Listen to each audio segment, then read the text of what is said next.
What? I keep telling him he's the only non-author in this room so far. Yeah. Who's that? Me. But it's done, isn't it? No, I'm talking with Eli. I mean, we're probably like on track for September. We're gonna make like a whole bunch of changes. Yeah.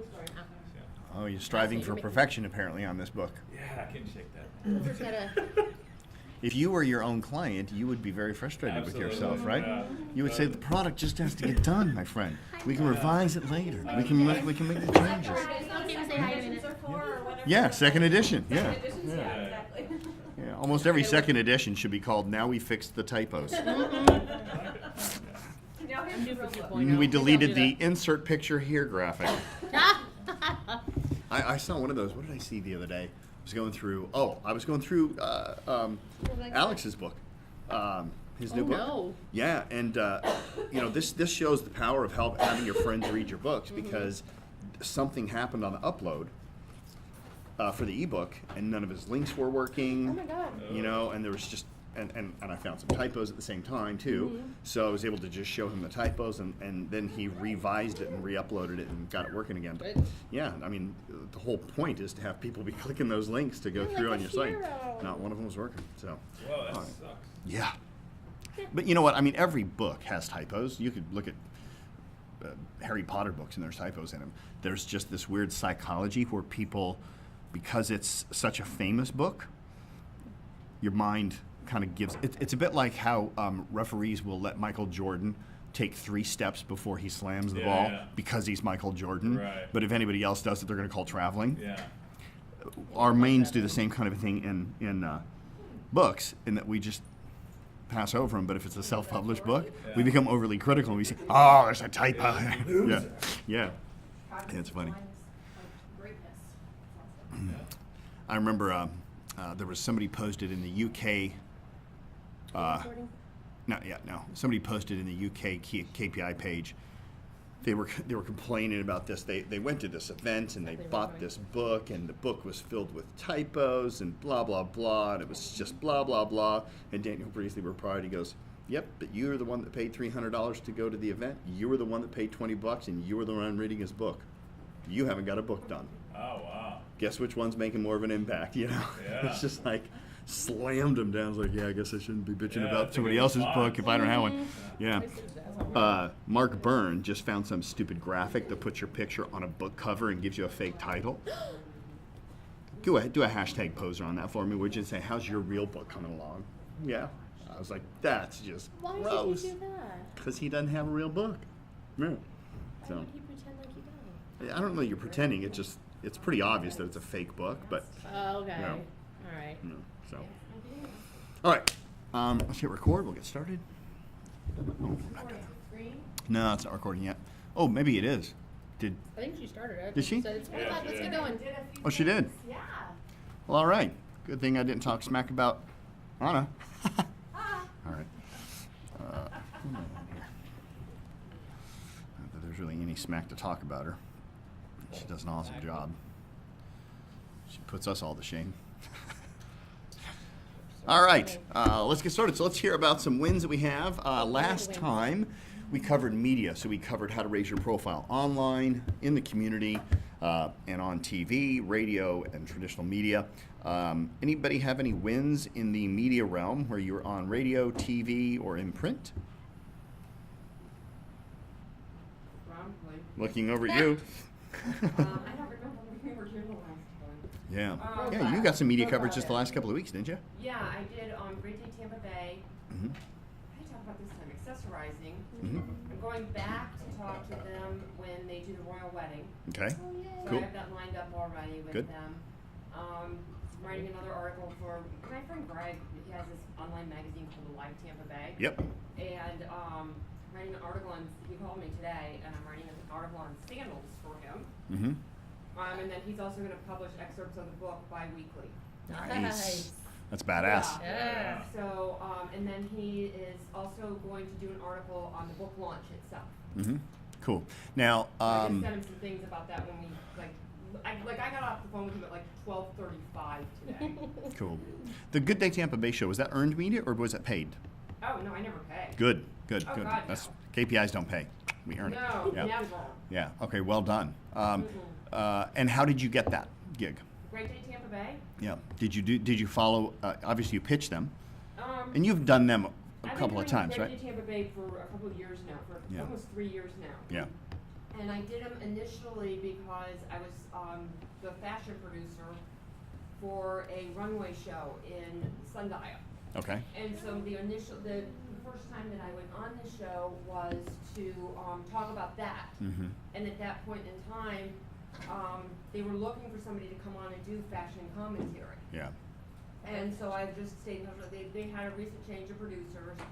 They've had some changes in co-hosts over Mhm. time. Yep, happens. And I just Keep in touch. going. I mean, and it's exactly what you said. Whatever it is they want, you're just like, I gotcha. Yeah. Yeah. Don't be a diva. No. Be a servant. Yep. No, you show up, you're quiet, you wait for your turn to be called, you go in, you do your thing, and Yeah. you leave. Yeah. Send them a thank you card. Now, are you repurposing this footage? Do you have that on your website? I've had a couple of weird little personal setbacks in the Okay. last few weeks, so I am in the process of getting that done. I had to switch You were to redoing your doing- website, weren't you? Yeah, my website's been mostly redone. I mean, it's going to continually be a work in progress. You know, They I always heard are. people joking about the books, Uh-huh. the next edition. Well, there's going to be a new edition and a new Yeah, edition of course. and a new edition going forward. But yeah, I have somebody that I just need to call to get the media links set up on it. Okay. Now, And I so need to so also- that's I a also flag need for a me, real link for quickly. the When book on you it. say have to call somebody, what do you mean? I have At the somebody studio? who's going to do it. Okay, gotcha. I just need to get it done. So you have the She has videos. links. She's yeah, been posting yeah, I them have now. everything. No, do you have the videos or do you have the links to the I have videos the on the links channel? to the videos. You want to get those off as quickly as you can. Okay. And I'll share with you a personal story. So, the Daily Buzz was a nationally syndicated talk show out of Orlando, and it was in, I don't know, 50 some odd markets nationwide. And I was on their show, and I was also on Good Morning Mojo. What was it called? Morning Mojo? Something like that. Yeah. Emotional mojo. Emotional Mojo, also a nationally syndicated show in the same studio. And I was, had great relationships with all the hosts. Anytime I was going to come up with a new book or wanted to, it was pretty much a lay down. I could just call them up and get on the show. And overnight, that network went out of business and all of those links went dead. So in today's really weird, unstable media market, you cannot expect that even a news show is going to be around. So you want to take those and record those, like download the videos off of that. If you don't know how to do that, there's a software called ScreenFlow. It's the one we're using right now. It's probably one of the easiest ways to just click on the video and record it from there. You can also hire a company for like $60 a piece. They'll send you the video. It's basically just a company that they do a ScreenFlow recording of everything on the news, and they charge like $60 for it. But you can do it yourself real easy. Okay. And you absolutely want to have those and then upload them onto YouTube on your own page. Is that illegal? Yes. It's copyright infringement, right? Yeah, but you know what? They They don't don't care. care. No, they absolutely don't. No, I've they don't care never, because it's more press for them. absolutely, I've never once had a network ever Yeah. call me up and go, hey, you're not using our link. You need to be using our link. It's never happened once. TBBJ once. Oh well. But that wasn't a video. That was just, TBJ. yeah, like literally I screenshot the article and I Oh, yeah, posted yeah. it and he got all buttered. He's like, oh, you got to send it. I'm like, Ooh, I like this. nobody can read it, dude. But yeah, just get them on your own thing because then you can control the SEO. You can still tag them even. They don't care. Yeah, I've never had a problem. They really don't. Actually, specifically Great Day Tampa Bay, Mm-hmm. they want you to put it on your site Yep. and get it out there, and as much social media as you can get with it, they're all the happier. Yeah. for it. Now, I will say, I still, even like on social media, I'll still use their links, especially when the show comes out, just because they appreciate the traffic flow through. But on my website, for the like on my media page, they're all my pages. They're all my videos hosted on YouTube. So you definitely want to do that. And it's just so impressive when people go to your website and they see all those videos. It's just Yeah, it's my undeniable news credibility is building. completely off topic, and that's what I hired you All right, it's a miracle. I hired What? an intern. Nice. Good for you. An unpaid intern. Is that legal now? I know. Yes. Still? I mean, Yeah, not she's now. gonna earn 4 college credits Okay. from USF. Perfect. Yeah, Yeah. I interviewed her from UT and USF. Gosh, that's great. Yeah, Interns are awesome. We've had a couple, and they worked out real well. Excuse you. yeah. She's like, hey, I'm just checking them out. Awesome. All right, cool. Any other wins for media? I have no media wins. Did you get your haircut? No. Looks different. What a great way to answer What's going that. on down there? Looks different. Guys, I am an extremely adaptable individual. Is that it? Always.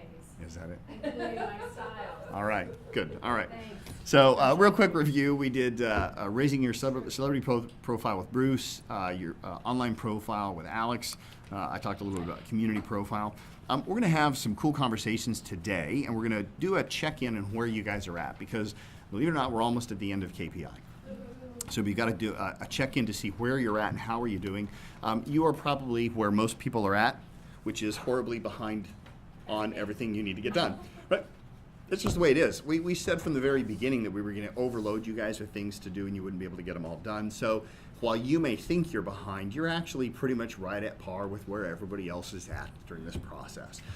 But we're going to do some things. So I wanted to, she just left, I was going to make an announcement. But so we're going to do some things internally at KPI to help you make sure that you get done with all of the things that you need to get done with. And it has everything to do with Jody, which is why she was here, I thought. So effective Monday, effective Monday, Jody is stepping into a new role. She is no longer our business development manager. She has received a promotion. She's going to be the director of client experiences. And her job is solely focused on making sure that you guys do your job. So she's going to be there to support, to mentor, to hold you accountable, to follow up with, to making sure that you're doing anything that you need to be doing to make sure that you're ticking all the boxes off in your GSD sheets and everything else. So, and that's something that we're going to have her go back and just reach out to every single past client as well. So it's not just from like KPI 12 forward. We're going to go through them all. So today we're going to have you guys do an inventory sheet of everything you've done and the stuff that you haven't. We're going to get that to her so she can start to track your successes. Yeah, it'll be kind of cool. So you'll know you'll have somebody to answer to. That's pretty cool. Yeah. And then we're bringing on a new girl named Taylor, who will be our new business development manager. So she starts on Monday. That's awesome. Yeah. Taylor. Montgomery? I don't remember. I don't know. Sounds like a I didn't hire her. Southern girl. So, Yeah. We interviewed. I think I was in the interview. I think so. Yeah. All Yeah. right. We have another employee we hired, and I've never even met her. Finally, I just spoke to her last week. She's out in Apollo Beach or something like that, or Jupiter, Florida. She's our creative writer for the Brand Ambassador program. So it's really weird having an employee that I've never met or talked to. I've talked to her. Yeah, have you? Yeah. All right, cool. She's nice. Yeah, she seems cool. Yeah. All right. So having said that, today is really going to be a day for you to start getting caught up and to inventory and find out where you're at. And it might even be that each one of you are working on different things separately, and we'll kind of come back. So the theme for today is very simple, which is discomfort precedes victory. Yay. Yep. So basically that translates to the more discomfort you feel, the more victory you can expect. Yeah. And when you think about that, by the way, there's a lot of accuracy in that. That if things are going smoothly for you as an entrepreneur, things are probably not growing as fast as they should be. I remember Daniel Priestley one time said that being an entrepreneur largely is about fixing things that are going wrong and not letting them get you down. Because we kind of try to manage chaos, and there's just a lot of different roads leading to Rome, and some of them get disconnected and broken and have potholes and ditches, and it's kind of our job to stay up above that and not let it affect us, but realize that we need to kind of control that chaos. And so with regard to discomfort preceding victory, we want you guys to embrace that discomfort. We want you to embrace that frustration that you might have in trying to get everything done.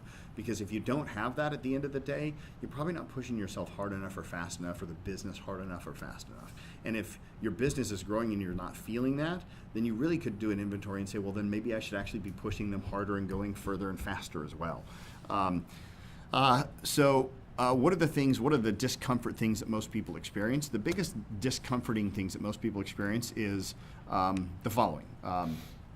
Time management, taking too long to get things done, too much time in delivery, in other words. No documents and processes for scaling up your business, and no stress testing the ascending transaction model. And so what we mean by not stress testing the ascending transaction model is making sure that you've actually got a 4-section process where you have gifts, you have products for prospects, you have core offering, and you have products for clients, and one naturally flows and leads into the other. And every single client we have who is an established company always has a hard time getting those things to connect, because if they do have those things, they probably weren't built in the order they needed to be built, and there was no clear connection from one to another, and they were just kind of all a hodgepodge of everything, and they said, well, these are all things we need, but we don't know how to progress. So, a lot of the challenges in how do you connect those things that weren't designed to be together. I think we did that with you, didn't we? Yeah. So we did an inventory with, it was a perfect example, actually. I wonder if I could find those slides, where we broke down your whole business by the gifts, the products for prospects, the core offering, and the product for clients. And you got tons of gifts, and you got tons of products for prospects, but yet there was not necessarily a connection between them, and like how do they flow naturally. And it was really a telling inventory thing for you to do to kind of get to where, okay, well, now we have direction on how we link these things two and two together. The ultimate thing that we're going for, if I were to put all of the 5 steps in KPI into one sentence, it would have everything to, or one concept, it would have everything to do with the entrepreneurial bet. And we've mentioned this before, we've talked about it, but maybe this is a clear image to show you how this works. So if you look at everything that you do as an entrepreneur, you have functional processes and you have vital processes. Vital process moves the ball forward, and it moves you closer towards your objectives and your goals. Functional things keep you right where you're at, slow you down, and make you go home at the end of the day feeling like you did a lot, but you didn't do anything to advance the company. So it's that tremendous amount of busy work. If you were to look at a solopreneur, it's probably 100 functional chips and 1 vital chip, if they're lucky. If you look at Mark Zuckerberg, his is the exact opposite. It's probably 100 vital chips and maybe 1 functional. Right? So we do notice that there is a direct correlation to how many chips are in the bets based upon how big the company is. So if you want to move from functional to vital, one of the objectives or goals is to have a series of people that can help you out, a team of people. The biggest reason why people don't have a big group of people or a team of people is because they say, well, I'm in startup mode, for example, I can't afford that. Yet interestingly enough, the most successful companies that rarely start off as a one-person show. They always have some level of partnership. They have people to help them out. Daniel Priestley talks about how he's never started a business ever just by himself. He's never been a solopreneur. When he started KPI, he started off with 4 people on his team right away. And he did that through creative financing and helping to put himself out there and leverage the system. He had 3 partners and he hired 1 employee, and he didn't have to pay that employee for the first 30 days. It was a deferred payment. And that meant that in the first 30 days, they had to make enough sales to pay a salary for all 3 partners, plus the employee. If you're looking for strategies on how to create teams without revenue, there's a book called Slicing Pie, which is absolutely a must-read for anybody who wants to scale and grow their company, but doesn't have the budget to do so, but wants to. Slicing Pie is a system developed by Mike Moyer, that's the author of the book, and Slicing Pie basically works off of a process called theoretical share value. And it's a fantastic way for you to grow and scale your business quickly. Theoretical share value is a way in which you bring people on board to your company, you don't pay them anything, but they're earning equity inside your business based upon the number of hours that they perform for you. And at any given time, you can buy back all of their shares and pay them the salary that they've earned throughout the time frame. So let's say, for example, you wanted to hire a personal assistant. What does the average personal assistant make in Tampa? $15 an hour? Roughly $15 an hour, right? So what that means is if you wanted to hire a personal assistant, you would pay him or her $30 an hour in theoretical share values. Why would you pay them twice as much in theoretical share value as opposed to the actual dollar amount? Because now they're taking on risk for the company, just like you are as an owner. Because if the company goes bust, they don't really get anything, right? So you find, and what's really cool about this is you end up attracting entrepreneurial-minded employees who want to have a stake in the business. And there's a tremendous amount of detail in the book that shows you how to do it, and there's actually have attorneys that they've approved who understand theoretical share value. The reason they call it theoretical share value versus actual shares is because if you give an employee actual shares in your business come tax period, they have to pay on the value of those shares. But if it's a theoretical share value, then there's nothing to be taxed on. So it only becomes a real share when they finally cash in on that. And what you can do is you can set up a 6-month, 12-month, 18-month, 2-year payment plan for those shares. You can have buyout. And by the way, if you want to buy out your employees to where they don't get the shares, then you pay them at 3 times their value. So let's say you had a personal assistant working for you for an entire year. They worked 2,080 hours. They got paid $30,000 in theoretical share value, meaning you never gave them a paycheck once, which would be kind of weird, by the way, to be in business for a full year and not be able to pay your assistant. But this is a hypothetical, right? And at the end of the year, you've gone, man, we're finally doing good. I'm ready to pay them. But God, I just realized they've got like 4% of my business, and I want them to have that. You can actually just go to your employee and say, I've decided I'm not going to give you any shares in my business, but I'm going to buy out your shares. And instead of paying you $30 an hour theoretical share value, I'm going to pay you $45 an hour for the past 2,080 hours that you've worked for me. You give them a one lump sum check, you keep all your equity, and they're damn happy because they just got paid 3 times the average salary of anybody in their position in any job anywhere in the world. Yep. And of course, they have to sign off on documents saying that they give you the right to do that, right? So there's really no ill will or anything like that. Are there attorneys that specialize in that? There are, yeah. There's attorneys that have been specialized, certified specifically in the slicing pie narrative as well. Okay, cool. Yeah. Yeah, And it's an easy book. And there's another book that accompanies that called Go Get Them Gators. And the Go Get Them Gators book is the one you give to the employee to have them understand the value of what they're doing from an employee's perspective versus for this. So you don't have to have them even read Slicing Pie. Right. Yeah. And if you are looking to scale your business massively, this is a great system for you guys to do. Now, Michelle, you're in a place where you probably don't have to worry something. You guys could just hire the employees that you want, right? You're blessed to do that. You've been around for 20 some odd years and you're doing 10 plus million in revenue, I think right now, over 10? We haven't hit. You haven't hit a 10. That's You're not the in goal 8s. for this Okay, year. gotcha. Okay, maybe that's what it was. I knew you were projected to do 10. Yeah. God bless you. You're in a place where you can hire the people. You don't have to get up the share value. Having said that, though, the book is still damn good, even if you wanted to bring on partners or something like that. And we want people that want to learn. Yeah. We want people that want to come in grassroots and invest. In fact, we even just hired a key position in October where we said to him, what do you need to be comfortable? And he said, 50. We said, come on for 120 days for half. Yeah. And he did.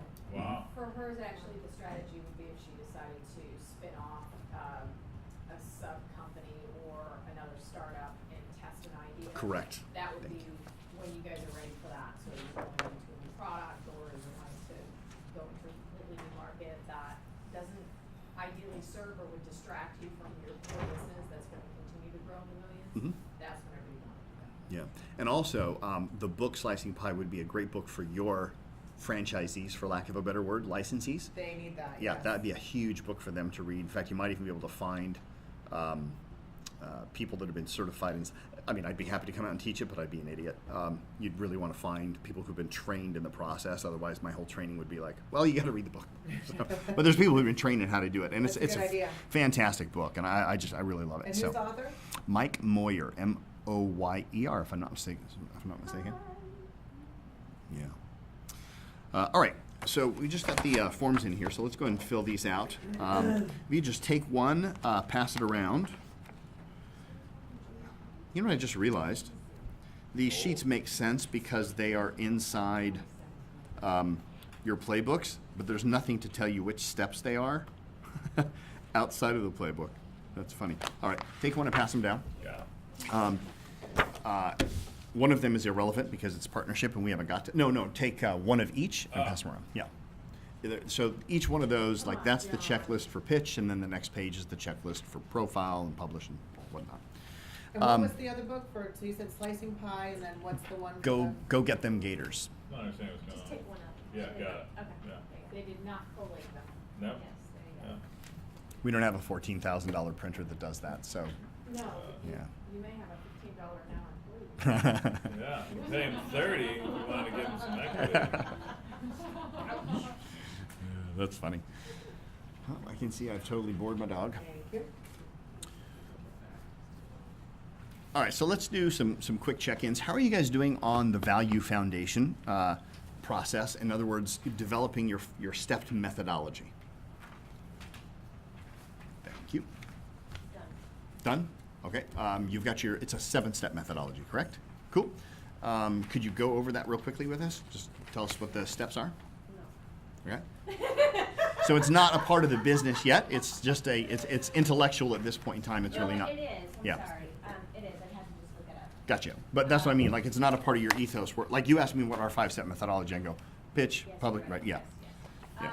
Yeah. So, actually, just to back up a little bit, I worked with Michelle 2 days ago. She helped me refine my pitch, which, by the way, I want to give kudos and shout outs if anybody is looking to. It was amazing. She's Well, slightly epic, isn't she? Yeah.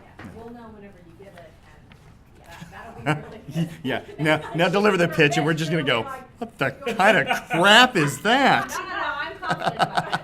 She took that, remember that long story I had? Uh-huh. It's now like this, it's a paragraph. Great. Nice.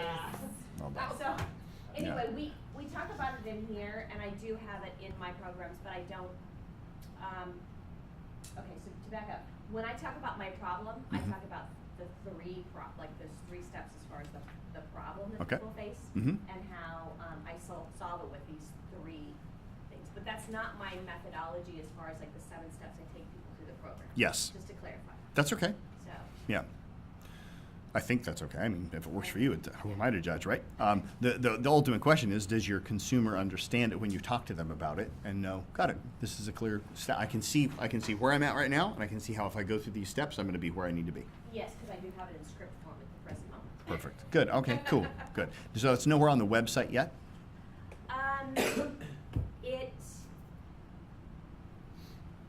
It's in the process.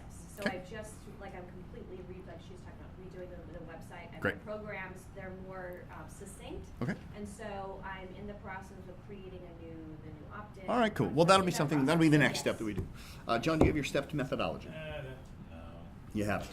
All right, cool. I mean, I got when you were saying it, I was like, yeah, I know what I would say to answer that question. Uh-huh. But I would change that depending on who I was talking to. So, Right. Yeah. Yeah, but the idea is you never want to change it. You just I wanna know, have that's it. the thing. Yeah. Yeah. Yeah, Because good. I typically say, I mean, it's the truth. It's, you Yep. know, all right, we get a solid understanding of your business. Yep. You know, we get a great understanding of your customer. You know, Okay. we look at your market and competition, and then Okay. we build a plan to get you fucking business. And that's Yep. what it is at the end of that. So. Okay, cool. So you have a 4-step methodology. Yeah. Great, cool. Yeah. Now here's the thing. Oh, this is good for everybody to listen to. What makes that different than anything any other marketing company does? I look at that as like table stakes, right? I mean, if you're not doing that, you're not doing what a marketing company does. Right. So in other words, there's nothing different about Right, what. yeah, Yep. yeah. So by bragging about those 4 things in the way you just said, you have commoditized yourself to be just like every other marketing company. Yeah. So if I'm trying to decide which marketing firm I hire, Yeah. and I've talked to 5 different marketing companies and I've heard roughly the same thing, Right. how will I distinguish what makes you different from them? I won't. This is what's weird though. Yep. Speaking with all these people and selling, I mean, I sold a guy from Virginia the other day. Uh-huh. Nobody's like being candid and saying it like that. You know? Yeah. You know, he's like, what is marketing anyway? I was like, it's anything that, you know, gets new customers or keeps the customers Sure. you have. He's like, wow, you've been the only one that's answered that question. Here's why I would say that's probably the case. Yeah. You're in an industry where you don't have to work that hard to be great because there's so much shit out there. Right. Right? I mean, let's face it. I mean, how much legal certification or training does it take to be considered to be a social media expert? Zero, right? Yeah. And if you were to look at 100 people who call themselves social media experts, what percentage of those are firms that have staff? Yeah, right, yeah. Versus work out of their house while they're also looking at their Etsy, Right, yeah. right? You know, I mean, it's just so if they're out there shopping, they just haven't got next to somebody else who's at your level. Right. But when they get next to somebody who's at your level, which is really what you're looking to compete against, Yeah. probably nothing different. So those 4 things are identical to everybody. If I looked at Alex Rodriguez, he'd give me those same 4 things Yeah. probably. Maybe he has it set it in 5 or 6 or 7, Yeah. but it's still the same damn 4 things, right? Right. Get to know you, get to know your target market, establish a plan, evaluate it, tweak it, right? Yeah. You can throw all those steps in there. So what makes them different? What makes them different is the intellectual property you assign to it. Got it. In other words, the specific labels that nobody else can lay claim to. So when, for example, Alex Rodriguez says that bacon, Yeah. B stands for this, A stands for this, right? He's got a 5-step methodology. Yeah. He's the only one in the world who can say, I have a 5-step methodology and does these 5 things with this description, right? So it immediately decommoditizes him, and that's your goal as well. We have, I'll see if I How about can, sparkle? yeah, sure, whatever, dude. It's a long one. Yeah. That's not 5. Yeah. But that's perfect for you. But like so another example of a commoditized type business would be database backup systems. Soaring Eagle Consulting, they're from KPI 6 or 7 or something like that. They do the same thing that every other database backup system does, right? But what they did is, because their company's called Soaring Eagle, they came up with a 5-step methodology, and 1 is the flight plan, 2 is the takeoff, 3, right? And so they had these labels that associated, and it makes them unique. We are not the only ones that do publishing. We're not the only ones that help you with your pitch. We're not the only ones that help you come up with policies and procedures, right? But we are the only ones that have a 5-step methodology that focuses around developing a pitch, getting published, but what we call creating clarity, creating credibility, scalability, visibility, and connectivity. And we can lay claim to that, nobody else can. Yeah. So it makes us unique and different, right? In fact, basically what I'm doing is I'm telling you that it makes you more marketable. Right. We're Yeah, just no, putting them literally on. what you're saying Yeah. is like if I'm on the other side of the table. Yeah, you're telling the exact Yeah, same thing. absolutely. Yeah, So I want to challenge you to come up with, Okay. and ideally, by the way, you want to get them down to 1-word labels: clarity, credibility, scalability, visibility, connectivity, pitch, publish, productize, profile, publish, right? If you can get them down to 1 word, it's just real simple, and it shows that you've actually synthesized your thinking in such a way that you've got it down to just a very easy thing to explain. Do you have a methodology for scaling, for helping businesses grow? So we do the proprietary business development training. We Yes. do one-to-one business solutions, which is co-marketed sites, digital marketing, Yeah. all those kind of things, but it's long. Mhm. American-made innovation Right. product. I'm lost here. Yeah, okay, cool. So this is the challenge for you then, is that you want to come up with, when somebody's thinking about buying, and I know it's not a franchise, but I'm using that term loosely, right? When somebody's thinking about buying a franchise with you versus any other, they go to a franchise expo and they go, listen, man, I just want to get into a business, but I want to have somebody who's already got the business plan laid out and the systemology created for that. What they want to do is they're going to compare. Designated market, so we offer designated markets. Mm-hmm. Okay. So you want to be able to say, we have a 3, 4, 5, 6, 7-step methodology that takes you from nothing to million in 18 months or less by doing these 6 things, right? So step 1 is this, step 2 is this, step 3 is this. And it's not what you're necessarily doing for them in this situation, it's what they need to do in the marketplace, right? And if you have that, then they go, great, this is a company that has a plan of success for me, so I feel like I can get there from here. Because remember, your customers don't have any clue how to get where they want to go, otherwise they'd be there.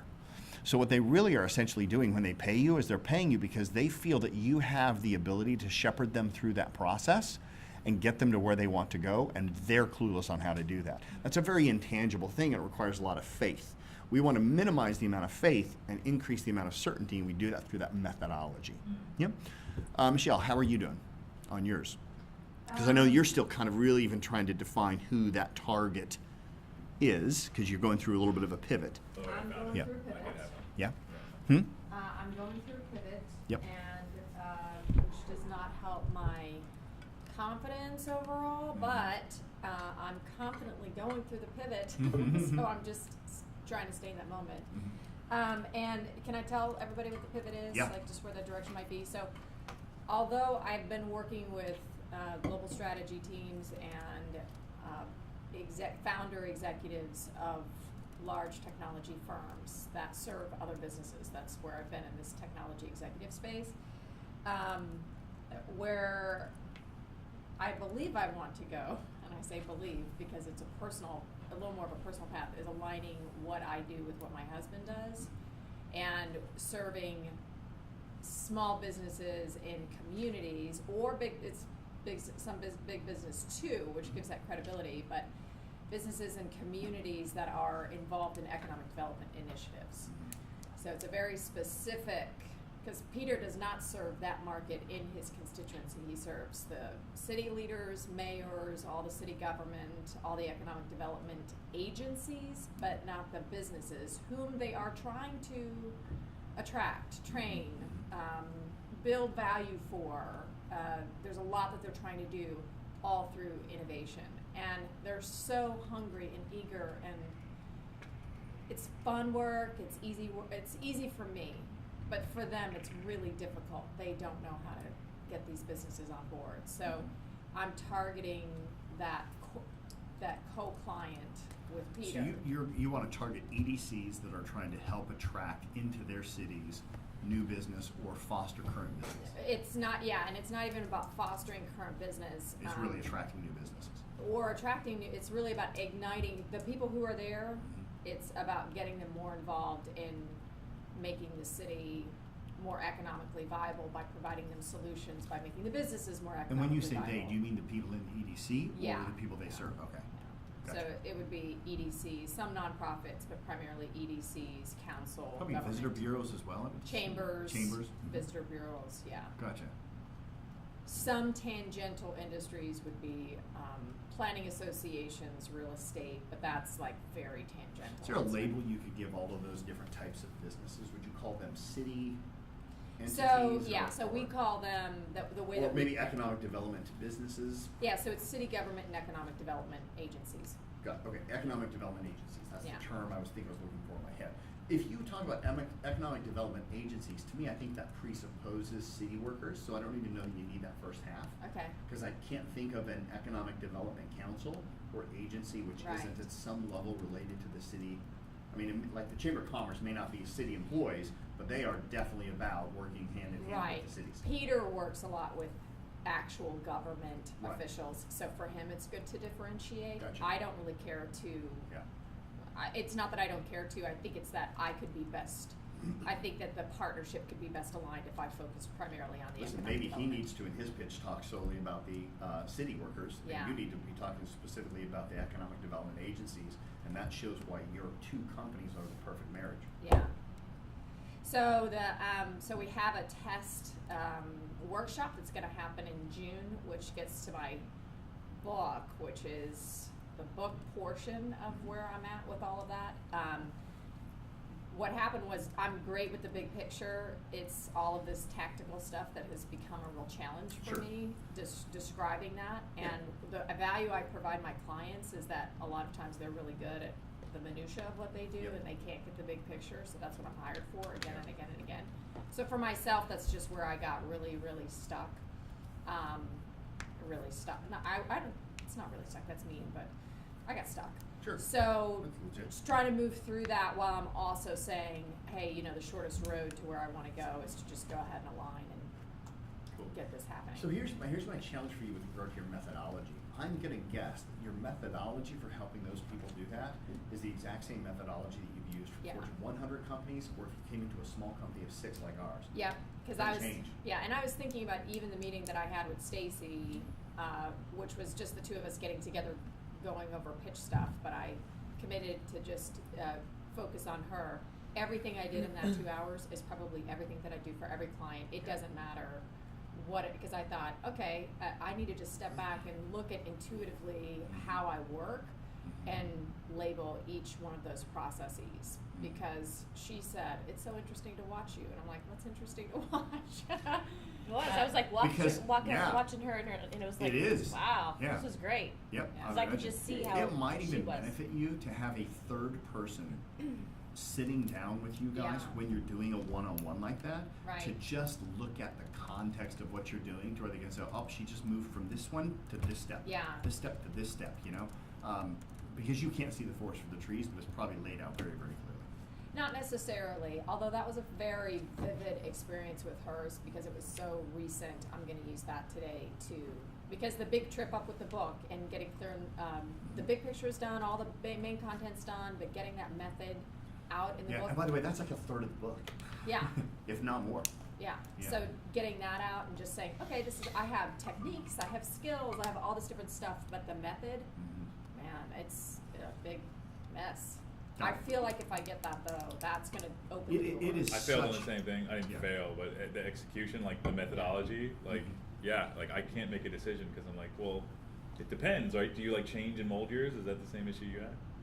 I don't, here's what I believe, I don't change and mold mine. Here's what I know. I am so good at what I do, that it just is intuitive, it feels tacit, it feels natural, it's something I'm unconsciously competent about. And I would imagine the same is true for all of you, by the way. And remember, your methodology never changes.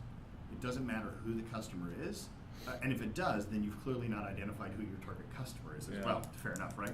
Your methodology never shifts. It's like your DNA. It doesn't change. Your DNA is your DNA, unless you currently, if you go to space, it changes your DNA. But your DNA is your DNA for your entire life, right? So the DNA you had as a kid is the same DNA you have as an adult.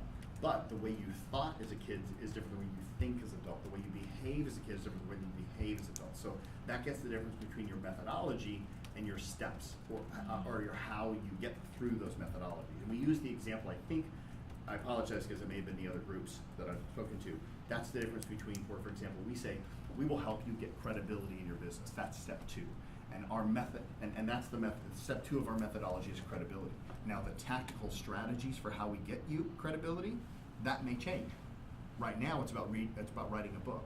But if in 10 years every person in the world is writing books, then we're going to say that doesn't get you credibility anymore. Now maybe you have to have your own TV show. And then we will switch Your own that over documentary. to something else, right? Yeah. Yep, so it may be a different thing. Yeah, all right, makes And sense? maybe that's where, because John and I are actual accountability partners, which is funny to us right now. That's the I problem right hope there. it was working really good until we stopped talking to each other. It's a But great anyway, distinction. but I'm wondering though if that's the same thing that he and I get tripped up on. The method is the same, the steps are different. We're Right. like, well, we want to be honest, Yeah. and Yeah. the Methodology honesty just piece doesn't of us shift. is fucking us up. So it's that, so if I'm just assuming so you're saying your methodology is always the same, but the steps that you can get there might be different. They evolve. The process Okay, the by which process. you Move someone execute through. that step Yeah. will change. Okay, that's where I We got help hung you up to get too. clarity in the first step, right? Right now we get clarity through pitching. But if we become virtual augmented reality humans where we just stay at home and we put on a headset and we never leave, then maybe pitching is irrelevant. At that point in time, maybe it's no longer a pitch. Maybe our process for helping to create clarity is through, developing nanotechnology pills that you give to your client and they eat them and then all of a sudden they have a perfect augmented reality of how their business is, and that creates the clarity. Pretty sure. That's a good Now I business. If that get it. happens, we'll be a publicly traded company by then, but you get the idea, right? So it always evolves, always changes. Yeah. So the methodology for KPI then are the 5 Ps. Actually, they're the 5.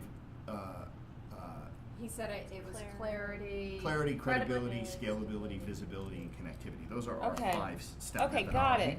And then the way Okay. we do that is through pitching, publishing, productizing, profiling, and publishing. And, Okay. and one could even say that those may never change, but they certainly are a little bit more flexible. But then how do we help you with your pitch? Right now it's through a live event where we come in and we sit down and we go through it. But we may one day go, here's how we help you with your pitch. Put on your goggles, stay at home, and then in 100 years we're going to say, here's how we help you with your pitch. Take this pill. Right. Right. So even the pitching may stay the same. But I think But another ultimately distinction is it's though about is clarity. all yours, which I like, are customer facing. They're not internal, right? So you can actually take a beneficial, As yours should be as well. yeah, that's what I'm like looking at. Like mine are like what I wrote down. I was like, oh, I found them. They're in my notes. Discover, analyze, strategize, build, and drive. Okay. But those aren't sexy. Those are like internal process things. And I mean, I can speak to them and explain them. Here's my thinking is this. Those are just as externally focused as ours is, but because you're on the other side of the equation, you feel they're internal. So I'm too close to the flame. Too close to the front. Got it, Yeah. okay. Because when you said that, I was like, yeah, I could get how you would help me discover. Right. You would help me Analyze. You would help me Strategize. execute. Build. Yep. And then drive. And then drive. Yeah. Yeah. Okay. So I what think- is I think KPIs? it's, Clarity, credibility. Scalability. Decide, not Visibility, analyze. The and analysis, the end result of the Discover, analysis is a decide. decision. Let's discover, analyze, strategize. Should I just take out analyze? Discover, Yeah, why- strategize, build, drive. Okay, well now let's address that. Not only do you need to know what the steps are, but you have to be able to defend why they are in the order they are in. Yeah, they are, and I can. It's just Yeah. it's almost like discover and analyze. I mean, analyze can be ripped out.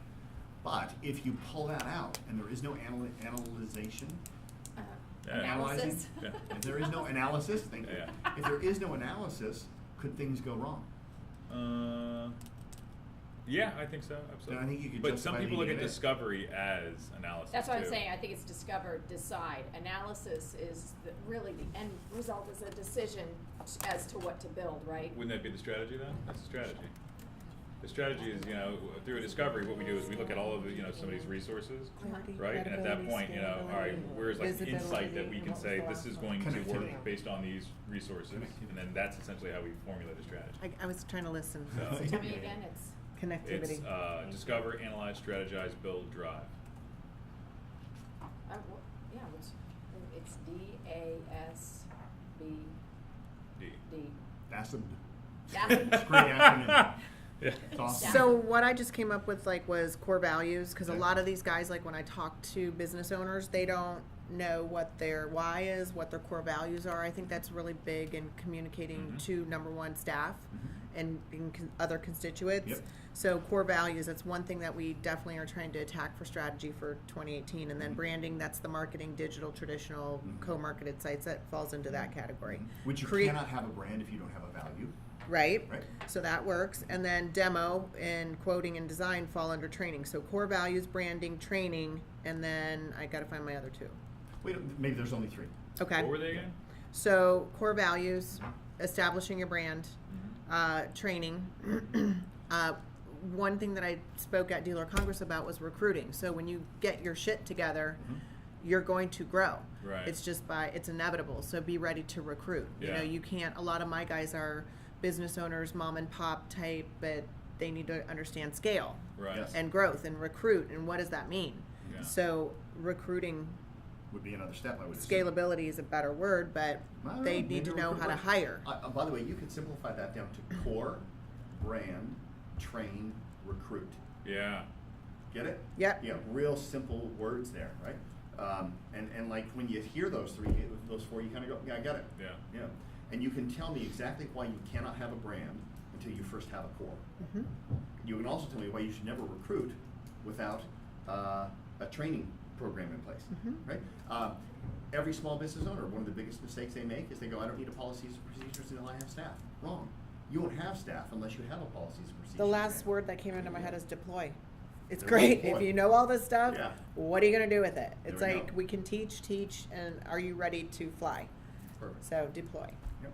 Okay. Now, by the way, just hearing those things, if you were to sit there at a franchising expo, and somebody walks up and says, well, tell me a little bit about Garden Light LED, and say, we are a licensable product that allows you to have your own business and scale it to whatever size you want as quickly as you want, using our 5-step process. The first thing we do is we help you develop your core identity. Without that, you won't even have a clue how the world's going to perceive you. The second phase we go on is to helping you develop and create a powerful brand image so that when people see you, they immediately get what your core values are. The next thing we do is help you to develop a training program which allows all of the staff which you're about to have get on board, get trained up, and get out there in the field as quickly and as efficiently as possible. The fourth thing we do is we actually help you to recruit those type of people by having a pre-created set of marketing, advertising jobs.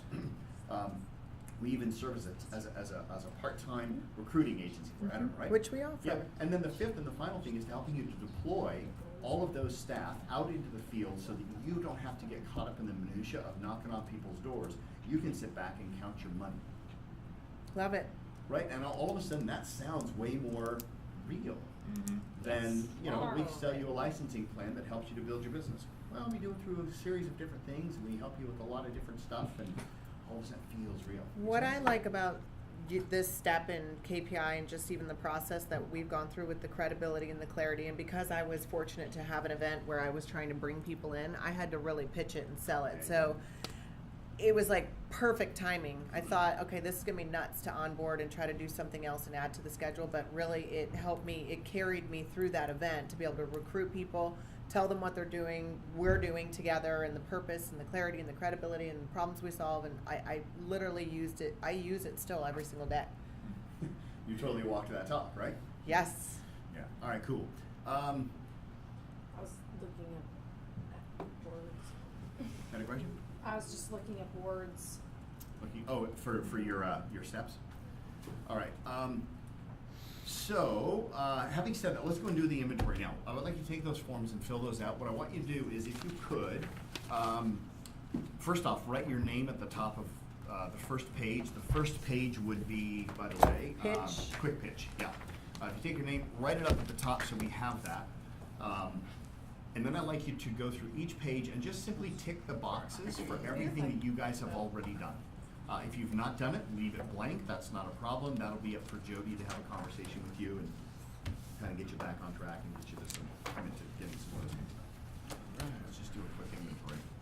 And Topher, like, you know, we all have a pitch and stuff, but the question is, how 100% comfortable are we? If you don't feel comfortable, then don't cross it off. Yeah. Okay. Yeah. 'Cause I do Fair want enough. to keep working on it. And then once I work on it, I do all of these Are you things, gonna and hire I'm like, Michelle? no, I want to change it again. Hi, Michelle. Hire Michelle. Oh, Right, Patty hire can. Michelle. She's doing such a good job on her own. That's It's funny when you do something for others. I That's just, telling. oh, it helps create, it's helpful and yet it does create a false confidence. If I was coaching myself, I would say, you know, we're doing it for you.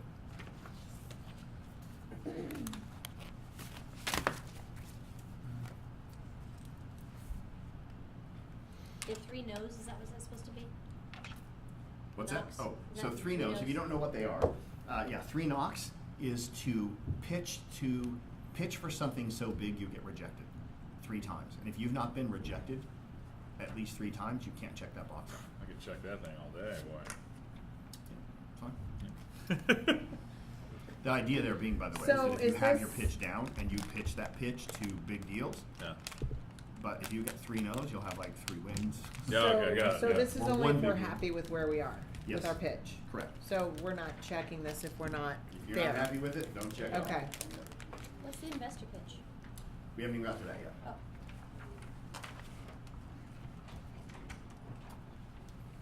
Hey, you know, there was a big announcement about you made. Yeah. Am I pregnant again? What? You're funny. That's true. What? Oh, you need. You're the customer experience Fairy? Yes. New job title. Well, guess what? I You're did gonna that have to myself. You're gonna have so much fun work to do. So much fun. Oh, I know. Because we really do have a group of slackers here. Yeah. Honest slackers. I know. I'm gonna Well, hold yeah, on to that one. I've literally slacked off, which has like stopped me from feeling so confident in my pitch. But I've given it. All right, I'm just gonna be honest. So supplemental products for book would be, Have you developed things that would get people to want to buy the book? This one is good. Intro videos, Yeah. reports, things like that, that if they read that report, they go, man, I want to read more, I'll buy your book.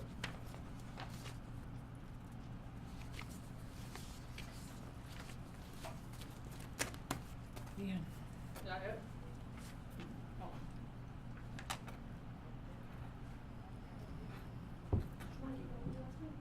No, they were close. This is your 3rd request. Do it, damn it. I told you. You didn't see the picture that I sent you? No. So the website said they were open until 7, and I walk up and it goes, and there's hours taken, it was just 6, they changed their hours, and changed the website. I saw that, but I So didn't pissed. know. Yeah. I thought you were just saying update your website because it looks stupid. I didn't. Yeah, I it's think gonna it's go really to. right. Bitly. You laugh. I'm just gonna. That's where you can track like a link. It's a link shortener, and you can also track So I with went it. this morning. So let's say that you wanted to post a link to your website or something on Twitter, it would shorten the link. You know, you see like the real short ones. Bitleys, yeah, those Bitleys. are awesome. Did you like stream it on? I don't know.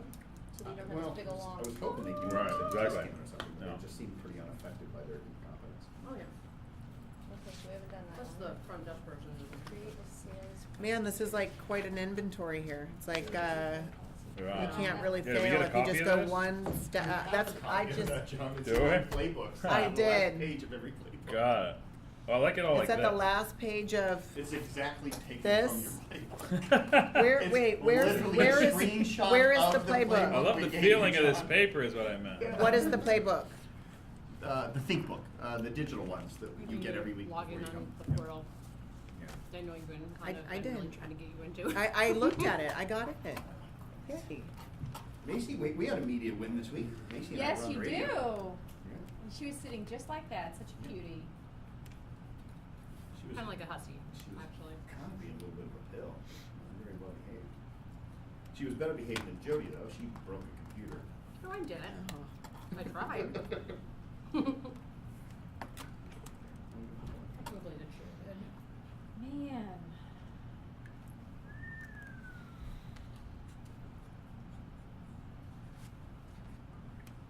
I feel like a real slacker now going through all these bad boys. Dude. Why am I Dude. Because you're collecting sheets. This last one we haven't gone through yet, right? That's Correct. Yeah, we haven't even done partnerships. So if you start checking anything off on that one, Yeah. that's irrelevant. Well, I just made a pretty good partnership with a way larger agency in town with 150 people. So Who's that? yeah. PPK. Oh yeah. Yeah. Wow.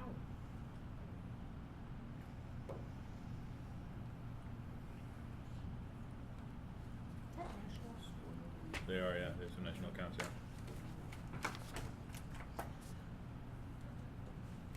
Spoiled dog in the world.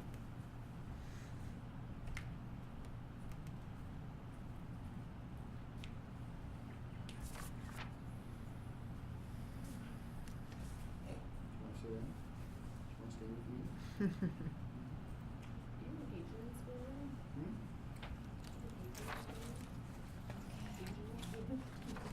Do you want my name on every page? Like. Yes. All right. I don't know. Sure. Oh, you need her. You tell him, Jody. I like this new rule. Yeah. Oh, you want me to get like a stapler or something? I'll let her do it however she wants to organize it. I'm assuming a 3-ring binder would probably be a pretty smart thing for her. Okay. Quite frankly, we're figuring it out as we go. So. Is Yeah. her me? Hmm? Is her me? Yes. Her. You're the her in this conversation. Although I think I said she, not her. But that's... Be a smart thing for her is what you said. Oh, I did. Yes. I thought I said whatever she wants. Oh, is that what is that how that sounded in your head? That'd be a smart thing for her. Translation.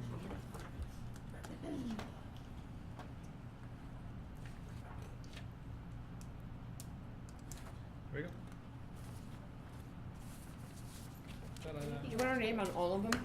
Hmm? Yeah, Might I be a did. good idea. Yeah. Knowing Jody, she'll walk. Just in through case the- they get all And how does mixed that sound up. in your head?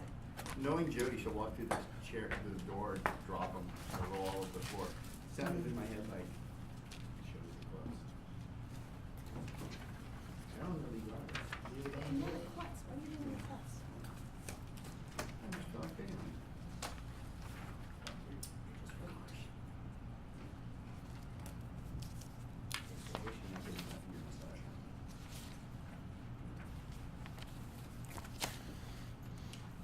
Johnny. Be one of those toner people. I've no idea. I do enjoy the singing, but I don't Have you have heard training. of toners?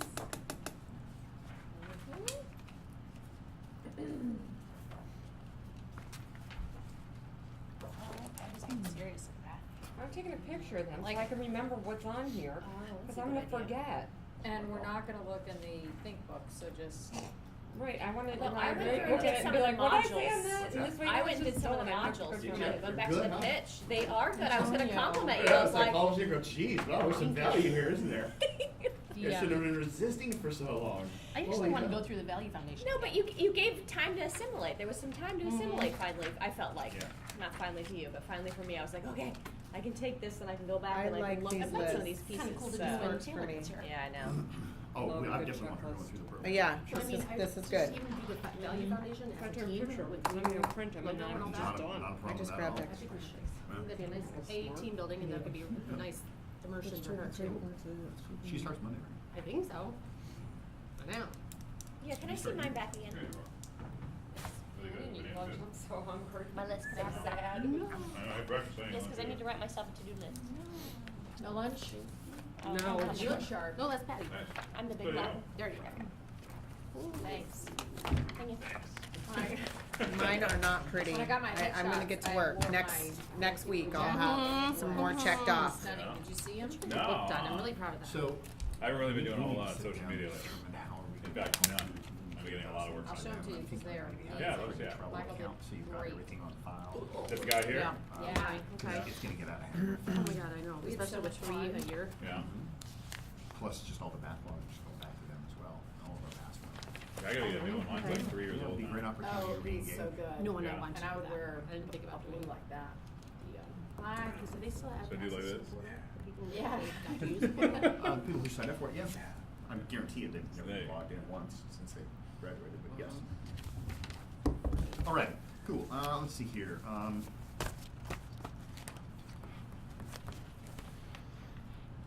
All right. Minutes. If I you sh- mind grabbing my glasses, Sure.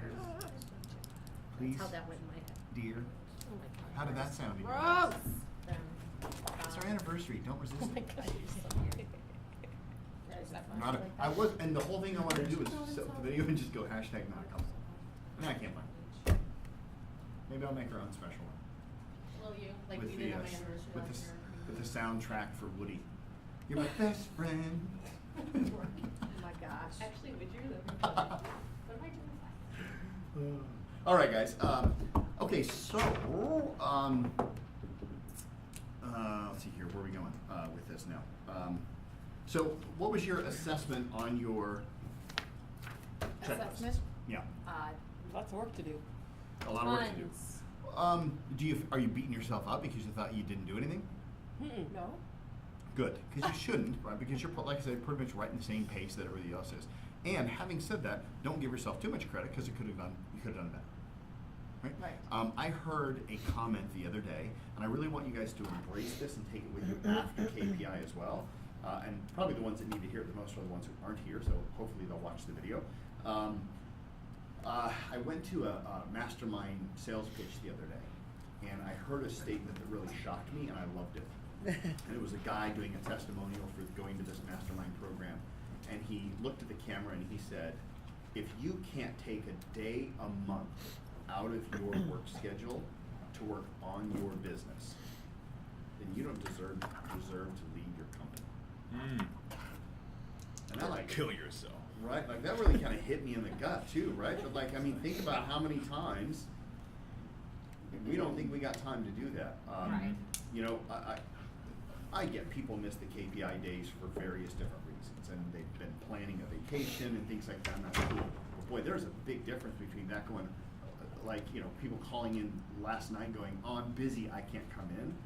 This day didn't come out and jump out of nowhere, Right. right? No. You had this date 6 months ago when you signed up for the program, right?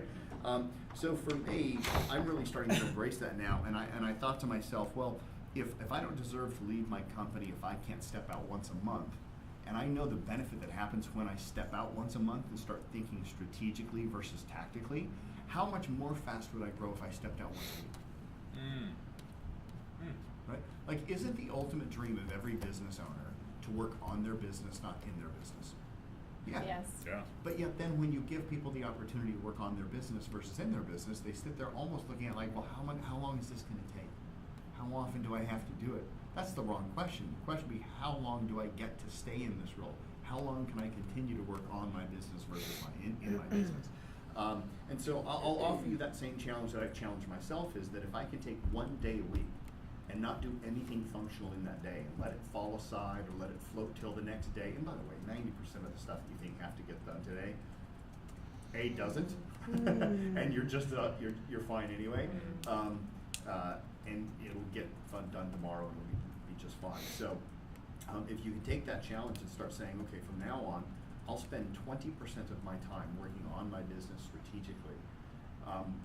Interesting things happen. Number one, you'll get the same amount of work done in those 4 days as you would the 5, simply because you have to.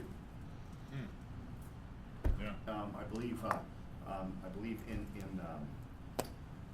Profit First, he described that effect. There's a name for it, which basically is you occupy whatever space of time you allocate to get done whatever you need to get done. So if you give yourself 5 days to do it, you'll take 5 days. If you give yourself 4 days to do it, you give yourself 4 days. But it has to do with just making an unbreakable bond that one day a week you're going to be working strategically on your business, not tactically. Tactically. All right, you had asked about the investor page. Yes. Can I ask you a question? What mastermind group was it, and did you join? I did not join, but I'm sending Matt to it to see if he wants to. Got it. But we actually do our own mastermind programs called Brand Ambassador programs. That's what I was wondering. I was like, yeah, what is that like? There's, well, I love it. And when we do our masterminds, we actually go through it as clients as well. So I'm as excited to go through the mastermind program as my clients are. Yeah. Because I get to tell my clients what a problem is that I'm dealing with. Right. So if you're not familiar with masterminds, basically what they work is they work off of the notion that no matter how bad it is, it can always get better. And no matter how good it is, no matter how bad it is, there's a solution. And no matter how good it is, it can always get better. So wherever you're at in your business, you are always faced every single day with a presenting problem or presenting opportunity. So even if nothing's going wrong and your business is streaming along successfully, you have an opportunity. What is that one big opportunity, and how can you exploit that to make it grow even better? Or what is that one problem that if you don't fix is going to make things a lot worse? And so at a mastermind program, what we do is we get down at the beginning of the day, each person gets to go around the room and say, here's my presenting problem or my big opportunity. And then the concept is very simple, is that speed to solution happens when you have more than one person providing solutions. So if I have a presenting problem, oftentimes the solutions are so close to me that I can't see them. So, and also, by the way, my problem has probably been solved by one of the other 10 people in the room anyway. So why would I have to figure out how to fix it when somebody else has already fixed it for their business? I can just model their success. So we get up, we present a problem. We have less than 2 minutes to clarify what that presenting problem or that opportunity is. Then everybody takes a 60-second silent moment to write down what they think a possible solution could be. And then everybody has 60 seconds to go around the room and present to them a possible solution. And that person is not allowed to say, oh, I tried that, it didn't work. Or they just have to say, thank you, thank you, thank you. We write all of them down. And then at that point in time, we say, okay, out of those 5 solutions, 6 solutions that are present, which ones are the ones that you're going to do before we meet back up next time? And then we cross off all the ones that they don't want. Nobody gets butthurt. They pick the 2 or 3 that they want to do, and then we put them down into our Trello account. We hold them accountable, and then they have to carry through. Yeah. That's pretty cool. And we do that in a half day. And then the second half day we do is what we call an asset builder, where we focus on key assets that help them get a higher multiple on exit if they decide to sell their business, based upon the notion that every company you own should always be sellable, because if it's not sellable, you just bought a shitty business. Yeah. Right. Yeah. So yeah, it's kind of fun. Okay, cool. Yeah.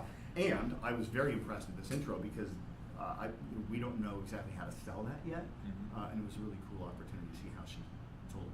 Oh, right. I have a question because you guys have it so together and so organized. When was this clarity, credibility, scalability, visibility, and connectivity created? 7 years ago.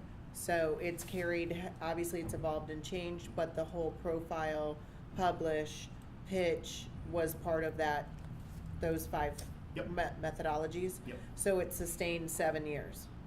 Yeah. So those materials were created, it's been a teaching model Yeah. for 7 years. Yeah, and even if you read the book KPI, which was written 7 years ago or 5 years ago, we've evolved since then, but it still holds true. Right? So it's kind of like work really, really hard this year, get it all together, and then it's sustainable? Yeah. And You'll then still work work really, really hard. really next hard. year. Well, I'm not but afraid you've to done work, different stuff. trust Yeah. me. No, you're not at all. Yeah, that's the whole idea, is that, but if we get caught up with our chips on the functional side, what ends up happening is we get done with a 6-month program like this, and we go, shit, I didn't do as much as I should.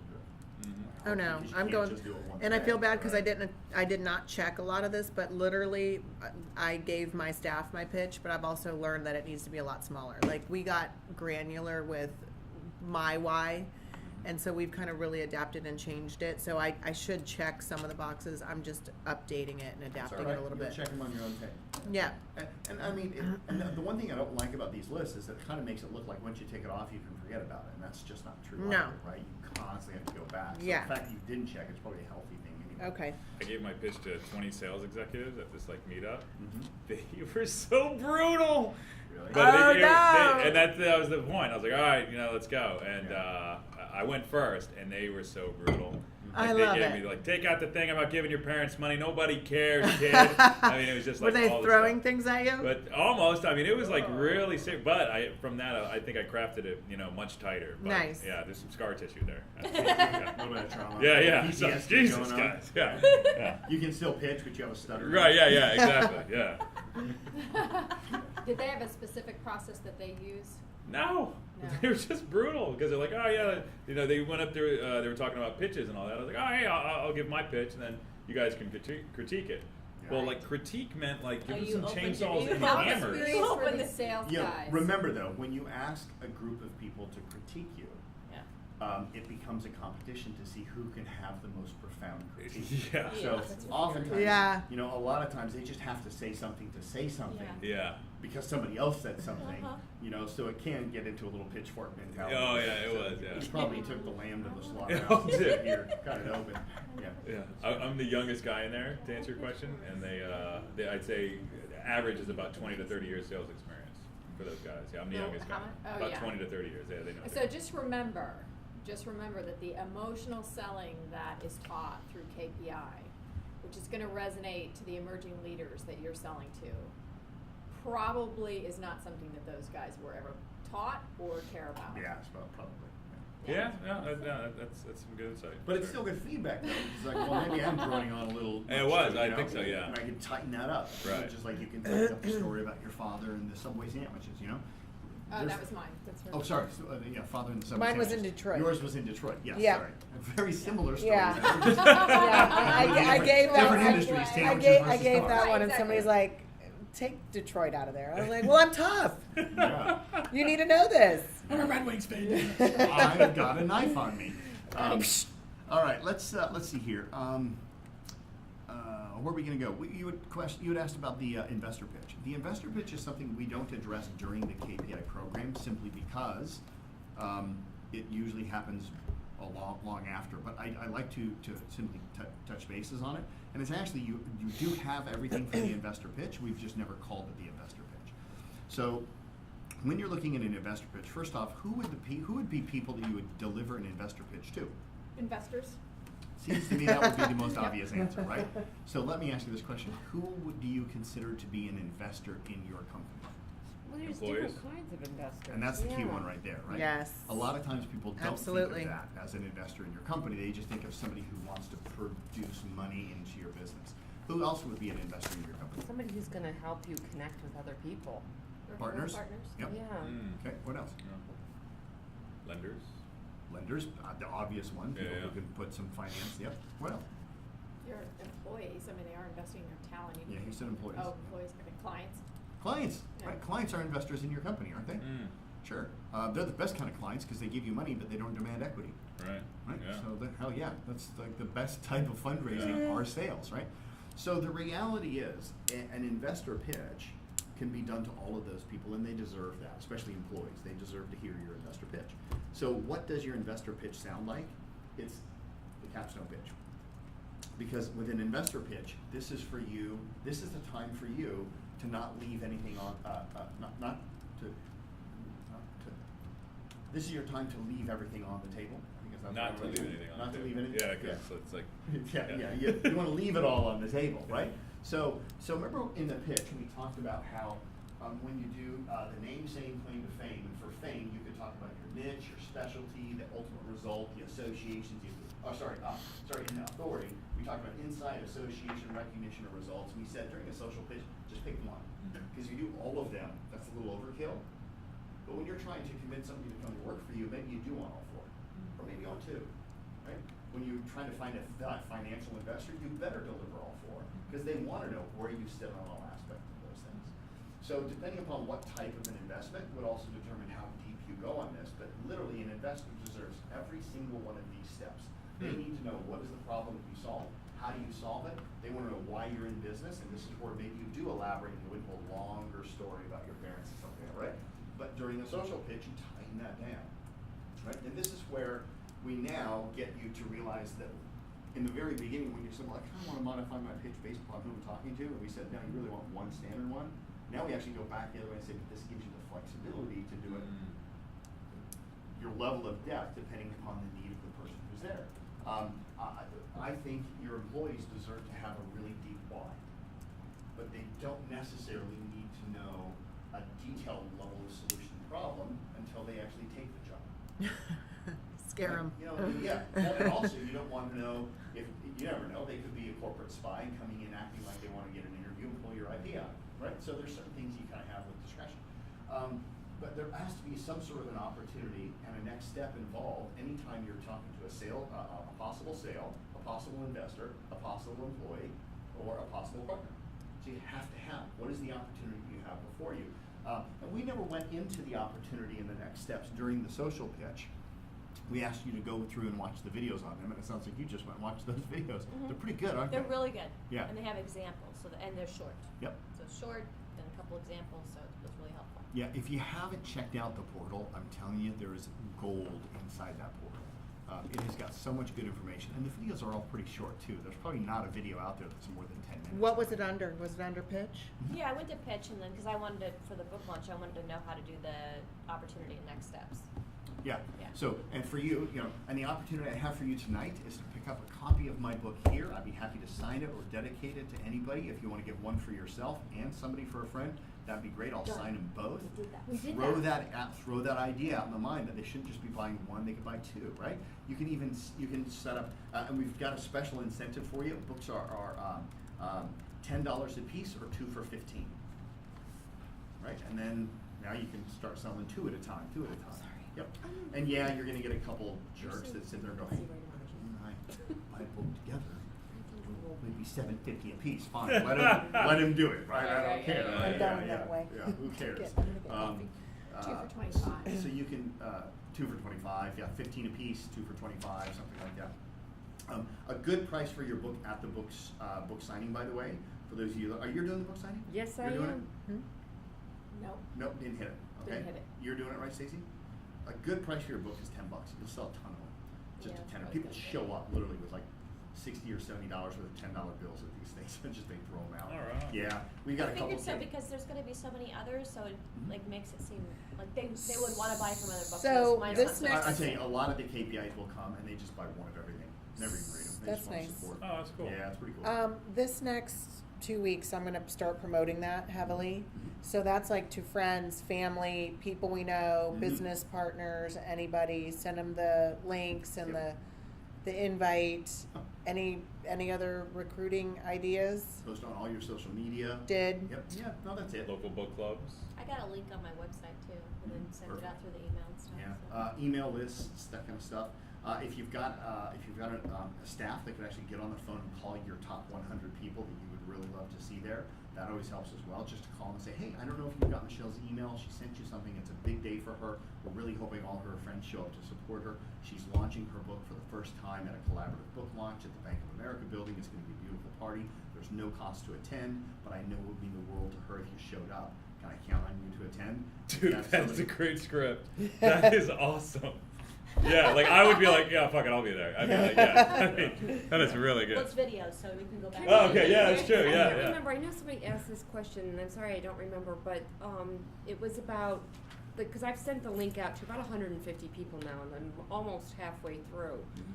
But is there a way to find out who actually? Because people email you back, they're like, yeah, I can't wait to see you, or something. And I'm like, did you really sign up? First off, Tampa is a weird city, and most people never RSVP or fill the damn thing out anyway. For my birthday fundraising party, I had 13 people RSVP, and I probably had 100 people show up for that party. For my kickoff fundraiser at the Right. Tampa Theater, I had 3 people RSVP. I'm shitting a I brick was one of sideways, those. freaking out. Yeah, thank you. Above there or And we something. had 70 some odd people show up for that. So a lot of people don't even have the courtesy to fill out the RSV or click it. So probably doing much good anyway. You can call Jody though if you want. You Okay. can just say, hey, have these people signed up? It'd be really hard to give everybody access administratively to how. Right, right. No, I don't want that. I just was wondering if there was a way to see. Yeah. Yes, there is. We can see every single person who's RSVP'd, so we have a list of that. But if they're not on there, it certainly doesn't mean they're not coming. It just means that they're from Tampa and they apparently don't know how to follow instructions or or they make a decision. Oh, and here's the other thing. I'm gonna work on it next Painful week, to wear. like, Even it's 2 if weeks you- is the rule, yeah, right? 'Cause Even I- if you've sent out an invitation to people, send the same invitation out the day of, 3 days before the event and the day of the event, because that's just how Tampanians are. We just wait until the very last minute, and it's kind of one of those, if nothing better comes up, I'll come, kind of a thing. It's really weird. We just have such a fickle, fair weather group of people in Tampa Bay. I don't know what that is from. It's I'll not sit- as make bad my in other list cities, tonight. but it is pretty bad here. Yeah, so. St. Pete's pretty similar though. Yeah. Yeah. Oh, no, the whole Bay Area. Yeah, yeah. It's just, it's the weirdest thing. Poor Mark Blumenthal, you know, it's got the Amalie Arena, holds what? Is that 17,000? 17,000 people, you know, the day before the Innovation Summit, he has like, 2 days before the event, I think he had 1,000 people signed up. The day before the Innovation Summit, he had like 3,600 people signed up. Whoa.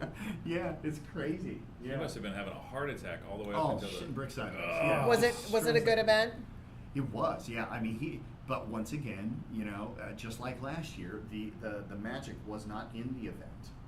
It was in the vendor booths outside. So these poor people up on stage, you know, they did a really good job. They took the scoreboard for the Lightning and brought it all the way down to 3 feet above the ice, and then put a stage on the ice. Oh, cool. So the entire backdrop of the stage was this massive LED thing. Oh, right. You know, with their logo on it and their slides and things like that. And so it was done very professionally. And then, as a result, they curtained off 3/4 of the stadium, and there was just that one kind of section. But even still, there was at one point. Did you spoke there? No, I didn't. I did a post saying I was just going to go up on stage one day, and the egos were going so. heavy Yeah, I with that. sent Steve a message because I knew he was going. I was like, yell for Topher. Yeah, no, it was. I don't mind telling you the story. So, I was there the whole day, the first day, videoing for Mark, doing interviews, and then by the end of the day, my poor cameraman was holding this 45-pound camera and walking all around the stadium. We must have looped the Amalie Arena 15 times, right? And I was like, God, this is just cruel to this poor man. His just shoulders are burning out, and it was inefficient for us. And I thought, fuck, if we could just get on the stage for 2 minutes and have everybody see us at once during the kickoff, and then say, see these guys? Go find them at section 202. They'll be taking video testimonials. We don't have to walk around. We can just sit there, have a cool backdrop, do the interviews, bing, bang, and get them done. So I called Mark in the morning. He says, that's a great idea. Let me check with the MC. I'm blanking on his name right now. Randy. I said, great, no problem. He said, meet me in the morning. So I get there extra early. We go to the green room, talk to the MC. He's like, that's cool. He and I know each other anyway. It's all set up. Now I just have to go backstage and just sit around and wait for like hours for this thing to get started, because you're there at 8 a.m. and it doesn't start till 10:30 or whatever, and I'm not even going on until the very last part of the intro, because we want people to know right before the break, go see Topher. Right. I'm sitting in backstage talking to everybody back there and blah, blah, blah. And then, He forgets. no, he goes up on stage to bring in the next people, and I thought it was going to be me at that point in time, and this one little woman just freaks out. She goes, where are you going? I go, I'm going up, I think. I got to hear him. And she's yelling at me, going, no, you can't go nowhere. And I don't even know who she is. She was the scheduler. I didn't even know they had one in the back. Nobody talked to the lady who's in charge of who goes on stage. Big mistake. Yeah. Right? Yeah. I felt really sorry for her, quite frankly, but I don't know who the hell she is. Yeah, And I'm yeah. trying to listen because I don't want him to call my name and me not go. Right. He introduced the other two people. They go up. I'm like, okay, cool, come back.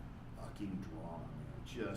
She blows up, runs over to talk to Mark. Mark's like, you know, and it just started getting more and more tense and more and more tense. And she's like, Wow. you got to take that magnet off. And I'm like, okay. She goes, we're not a political organization. I'm like, I think the mayor kicked off the program, but okay. Yeah. And at one point, and then it was like, you know, this other guy's trying to solve the problem. He said, why don't you just sit in the corner, and then I'll just point you out when I'm up on the stage. You can just wave to the crowd. And at that point in time, I've like been here for like 3 hours. Yeah. You know, and I finally just said, you know, I was looking at the whole situation, and I said, what is the source of all this drama? The source of all the drama is me getting up on stage.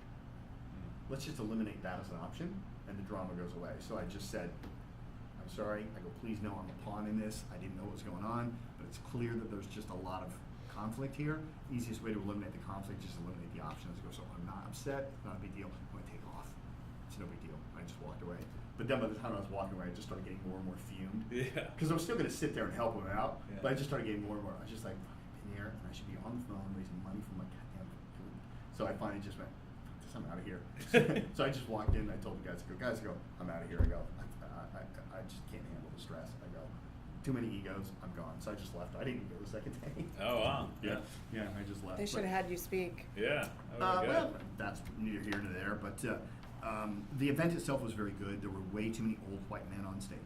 Okay. Yep. And They there was really, a lot of shoulds that should have happened, Yeah. but it was not that kind of event where the should have happens were really yeah. necessary, so. But overall, I will tell you, Innovation, man, right? for Bunch of doing an old white event dudes. with that big a crowd for his first time without another event coordinator, Yeah. they did a good job. I mean, Yeah. they Who really was this did. guy? Mike Blumenthal? Mark Blumenthal, Who's yeah. he? He's the founder of Synapse, which is this new organization designed to help create an entrepreneurial ecosystem in Tampa. which Spun off nobody knows of, what it is. Florida Funders. yeah. Yeah. Oh, okay. Yeah. Okay. But it was a great event. Yeah, it was cool. They had some pretty cool. I mean, but the fun wasn't in the room because the speakers were just, you know. So there was maybe at any given time 100, 150 people sitting in the main room. Oh my everybody, gosh. Everybody was out roaming the Networking. aisles because in order for him to make this thing work, he just poured out the vendor things to where there must have been 300 vendors. And it takes hours to go see them all. So everybody just wanted to go see the cool vendors, see Yeah. the drones. Right. I mean, there was just so much cool biotechnology and Yeah. robots. And it was cool, man. It was like a little mini, Yeah. whatever I think it was in Vegas. CES. CES, yeah, Yeah. a little mini CES. That's cool. Yeah, it was cool. It was definitely worth going to. I mean, from a networking perspective, sure. Huh. But I wouldn't go sit in the room. I'd just be walking the halls and meeting people. Yeah. Yeah, it's pretty Tickets cool. were like what, 150, I have It no was idea. 200, 200? 199. Yeah. 199. All right. So let me just. That's the investor pitch. What's that? That was the investor The pitch. capstone pitch is Yeah. the investor pitch, Yeah. right? But it's Yeah. it's a deep dive into it to where you're not holding anything back and you're going as deep as you possibly can, using some common sense factors in terms of who is the investor you're trying to get, employee versus financial versus sales. Obviously, for example, if you're trying to sell somebody your services, what are you going to spend more time on? Clarity, authority, problem, solution, Yeah, you're and going to be really heavy over here. Probably start off with the why if you believe in Simon Sinek's Yeah. start with the why. You can start here and then you can go here. We do that in our sales pitch with KPI. Once we've finished the strategy session, the first thing I do is I say, let me tell you why we've decided to create a 6-month program versus to do it over a 5-day period. And I talk about the why, and then after that I go into the problem solution. so question in the method and then your process, right? The method of the clarity, credibility, scalability, et cetera, and then your process, the pitch, publish, productize, et cetera. Was it designed to be 6 months or designed, because I think you said that that's one of the things that the franchises do different, slightly different approaches. Correct, yeah. We started off doing 9 months, and That's a long time. it was a long time. There's just too much of a gap in between each of the Yeah. events. We've tried it as a 4-month program. It was just too much information, too quick. They couldn't get any stuff done. So over the past 7 years, we've tweaked and tried, and we've landed on this 6-month window. Seems to be pretty good for the American market. I believe it's closer to 7.5 months for the Brits, and I don't know why, but Yeah. They're on typically holidays. Yeah, Americans just go get shit done I have faster. a better Yeah. one that I just 3 did. months is a magic, it takes a long time to get it, but 3 months is a magic Yeah, number that for was- me, that I've got 90 days. Gotcha. Yeah. This It is the ends market. up being 5 months for them give between the that out? onboarding and then the wrap up, but Sure. the 3-month actual 3-month work actual. time, yeah. They can't copy it. And that'll tweak, by the way. You can Someday, tell it's not even people gonna be everything 9 you months. do It'll step be by step and like, all done virtual. Sure. Through augmented reality. And we won't even have to come here. We'll just be put on our goggles and we'll see 20 other people sitting around the room and we'll That's really develop cool. friendships and never even meet them. Huh. It's entirely possible for that to You're happen. just going up to people. Spinning their Virtual eyeballs, assault. you know? Yeah. Get your finger out of my If you face. saw Ready Player One, Peter told me I should do a blog about this, so I will attempt to do that. In Ready Player One, the most recent movie by Steven Spielberg, but the book is amazing. The movie is like a completely different Is story. that the one where it's kind of like half real, half It's a virtual animated? reality world called Okay. Oasis Yeah. that's developed in the 2020, so like 2028 is when it's developed. And then this movie though is set 40 years into the future beyond that, so it's or 2057 I think is when it's set. And so it's talking about the creator who was out of Columbus, Ohio, and then his death, all these different things. But the kid in 2057 said that Oasis was created at a time whenever people stopped caring about solving problems. And that single line to me I thought was so fascinating because that's 10 years from now. thought because and I'm in the business There's your where people spark. are solving problems. Like that's my bread Sparkle? and butter. That's crazy. Sparkle. So anyway. Yeah, I think. That you know, scares me. That's It's why- that's that's- right. It's the it's- most it's terrifying line terrifying. in the movie to me because I think Steven Spielberg was so Spot this- on. Now this movie Technology was, has a lot to do with that, unfortunately. This movie was the book was purchased by Steven Spielberg to turn into a movie before it went on to the market. That's how much he was, and that was 7 years ago. So he was so inspired by the story. It's so cool. And so for me to think that he's been involved in the process of that line, I just thought, what does he know that I don't know about the human psyche and dystopian futures? Study. What's his name? Just really interesting stuff. That guy. The guy who invented the geodesic domes. Oh, you Buckminster Fuller. Buckminster Fuller. Yeah. Just read Buckminster Fuller. He gets everything from him. Yeah. All right. Thanks for that. All right. Wow. Yeah, cool. Happy All right. thoughts. So, we were talking about digital marketing, right? So here's a sample of one of our clients. Digital marketing. Yep. That your website really needs to embody the entire KPI process as well. And if I were to go to your website, would I get your quick pitch in an instant? Like, would I know exactly what it's about? Or would it be filled with a bunch of jargon and all that kind of stuff? So this is one of our clients called Smart Digital. And if you open it up, it just goes, we specialize in helping Melbourne-based marketing managers, medium to large-sized organizations, get a high-performing website, get found online, and get customers through the web. Pretty simple. Spells it out real quickly. I was speaking with Michelle, and we were going through her pitch, and she had this great description of everything she did, and it took, I don't know, a couple of minutes to go through it. It was profound, and I finally looked at her and I go, what are you ultimately trying to do? And we boiled it down to a four-word sentence with a comma.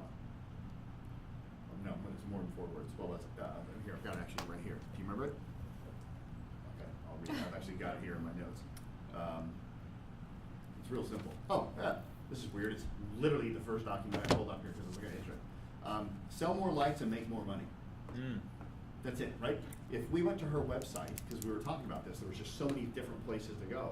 But if she just went to her website and it said, learn how to sell more lights and make more money, click here, and there was only one button, it'd be a lot cleaner, a lot simpler, right? In a distracted world where we have way too many options now, the reality is reducing the amount of options they have and just keeping it clean and simple is much, much more effective. You go on to I have a what- question, because Fire away. I am very distracted. I have, and again, this isn't like pity party, but 4 kids, life, dog, now we have a new cockatoo, a little Quaker. Yeah. The white ones. The not big cockatoo. white one, yeah, Oh, we have Lola. 2 of those. Really? Oh, If you you'll have ever to need meet a her. sitter, Well, I can you, have you'll meet her. I'm very cockatoo friendly. I know love her. responsibility. She's amazing. We went to go get a little Quaker. We ended up with a Quaker and a cockatiel. So that's my house. Pig, chicken, Right dogs, on. kids, Yeah, urban farm. business. Just redid our company catalog. That's 140 pages. Digital marketing strategies, putting up a new portal that Jason created, putting on new websites, onboarding master dealers, sending them agreements. I'm literally like, and I'm very creative. That's kind of like my strength. I have a lot of street smarts, but I'm very creative. I can write, I know business, but I'm so distracted.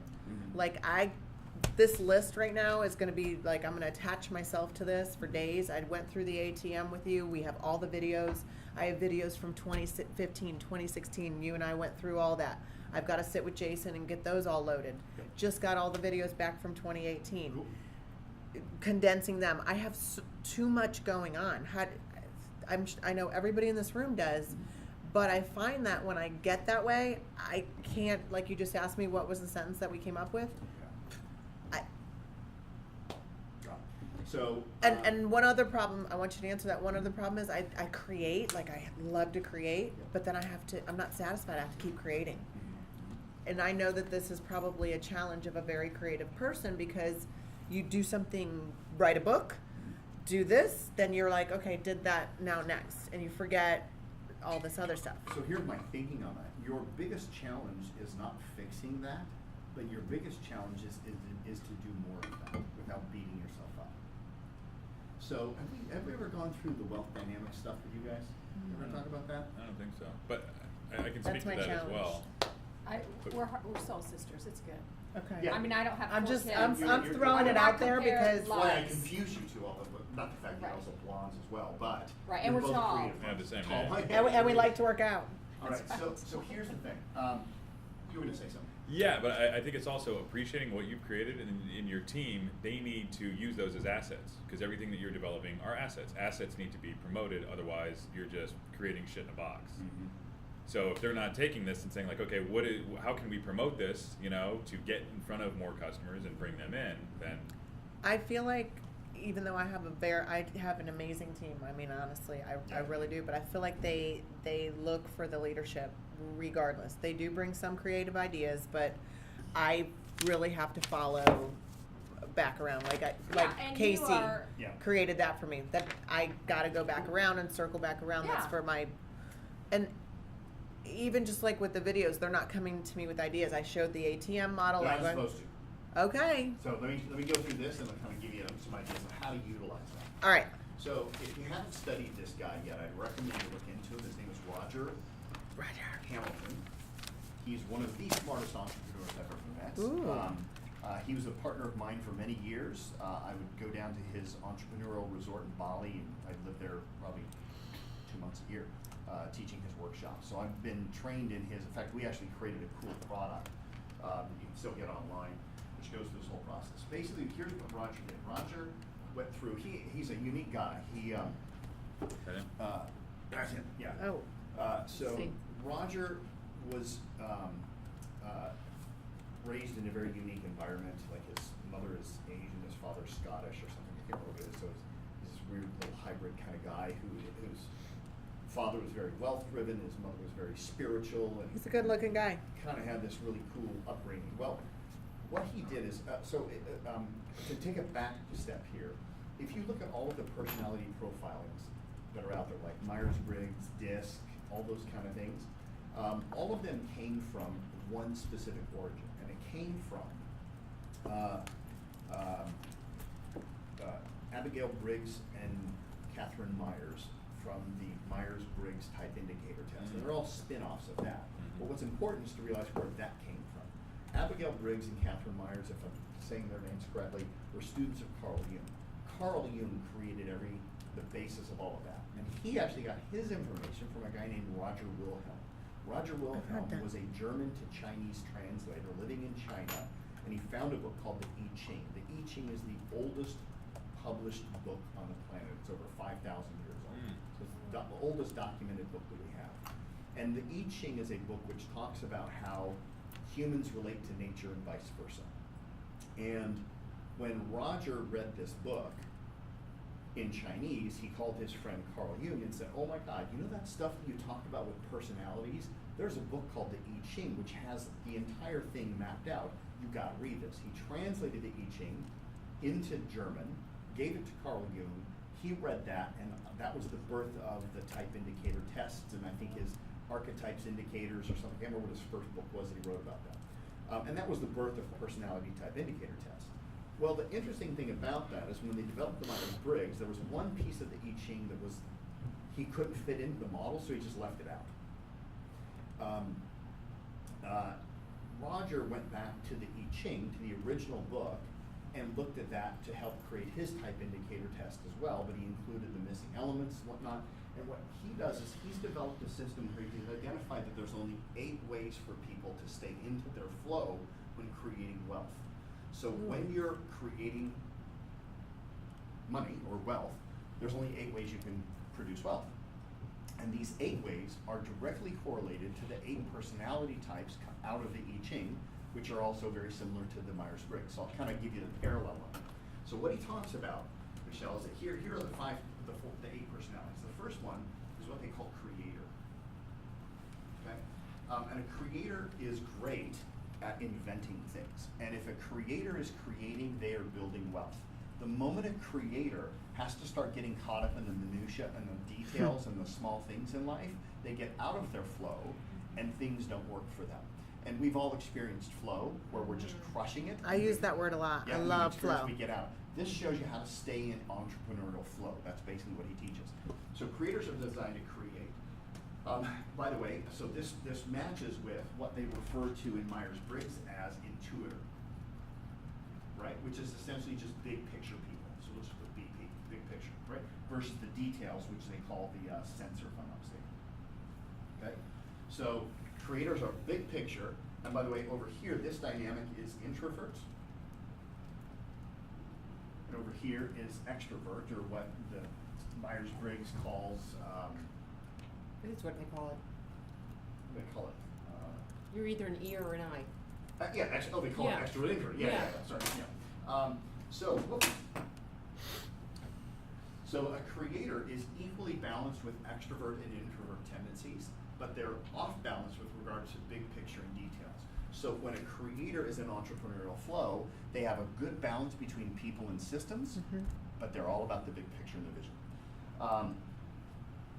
Over here you have a star profile, and a star profile is off balance in both. They only care about people, they could care less about systems, and they can only think about big picture, they can't think about details. Over here, we have what we call a supporter, and a supporter is a person who is balanced with big picture and details, but only care about people and don't necessarily care about systems, okay? Because systems are introverted things, people are extroverted things. Down here we have a deal maker, and a deal maker is again off balance. They only care about people, but the details about people. So these are the people who remember people's names, come up to you, haven't seen you in 3 months, and go, hey, how's your husband Bob? Last time we talked, I think your kid was turning 3. How are they doing? And like, you remember that stuff. What's a detail about a person? Down here we have what we call traders. So a trader is somebody who is equally balanced with systems and people, but has no concept of big picture, but is great at focusing on the details. Now I'll show you how this grades to wealth here in a second. Over here we have what he refers to as accumulators. So an accumulator is somebody who is off balance. They only like the details, they only care about systems, and they could give 2 shits about people or big picture. Okay? So in other words, you can probably guess this personality, right? They like to stay in their corner office, away from everybody, be left the hell alone. Accountants. Over here we have a Lord profile. This person here is equally balanced with big picture and detail, but they only care about systems and give 2 craps about human beings. Okay? And then over here, by the way, over here, then we have what we call a mechanic. So a mechanic, off balance, they don't care about details, they don't care about people, they just care about the system and how it relates to the overall big picture of life. So now if you start looking at wealth creation, you can start to see that the wealthiest people in the world have these characteristics, and you can see where you fit in this as well. So for example, a creator would be Steve Jobs, Michael Jackson. These are people who are really innovative, always coming up with new and creative ideas. Prince was a creator in the music world as well, just like Michael Jackson. Creators invent things, and that's how they create their value. They're always innovating, coming up with new, creative, and cool ideas. But the downside of a creator is that they're shit at getting things done. Why? Because they're all about the beginning of things. Now this is where the I Ching comes into play, by the way. These also balance out different elements of the world. So this is spring energy. Sorry. This is summer. This is fall. Fall. This is winter, and those go along also with the elements of the world. So this is wood. This is fire. This is earth. This is metal. And then water's in the middle here, by the way, which we won't go into today. So if you think about what spring is about new beginnings. It's about starting anew. It's about fresh things, right? This is the personality of a creator. Optimistic, new growth, loving to begin things, right? But that can only last for so long, and then it moves into, so an idea, a business, starts in a spring mentality, startups, right? Lots of creative ideas, but then they got to get shit done, right? So they move into it now. What do you do to get things done? You have to get a team of people. This is where you go to the extrovert world. So now you get into the summer element. Fire energy.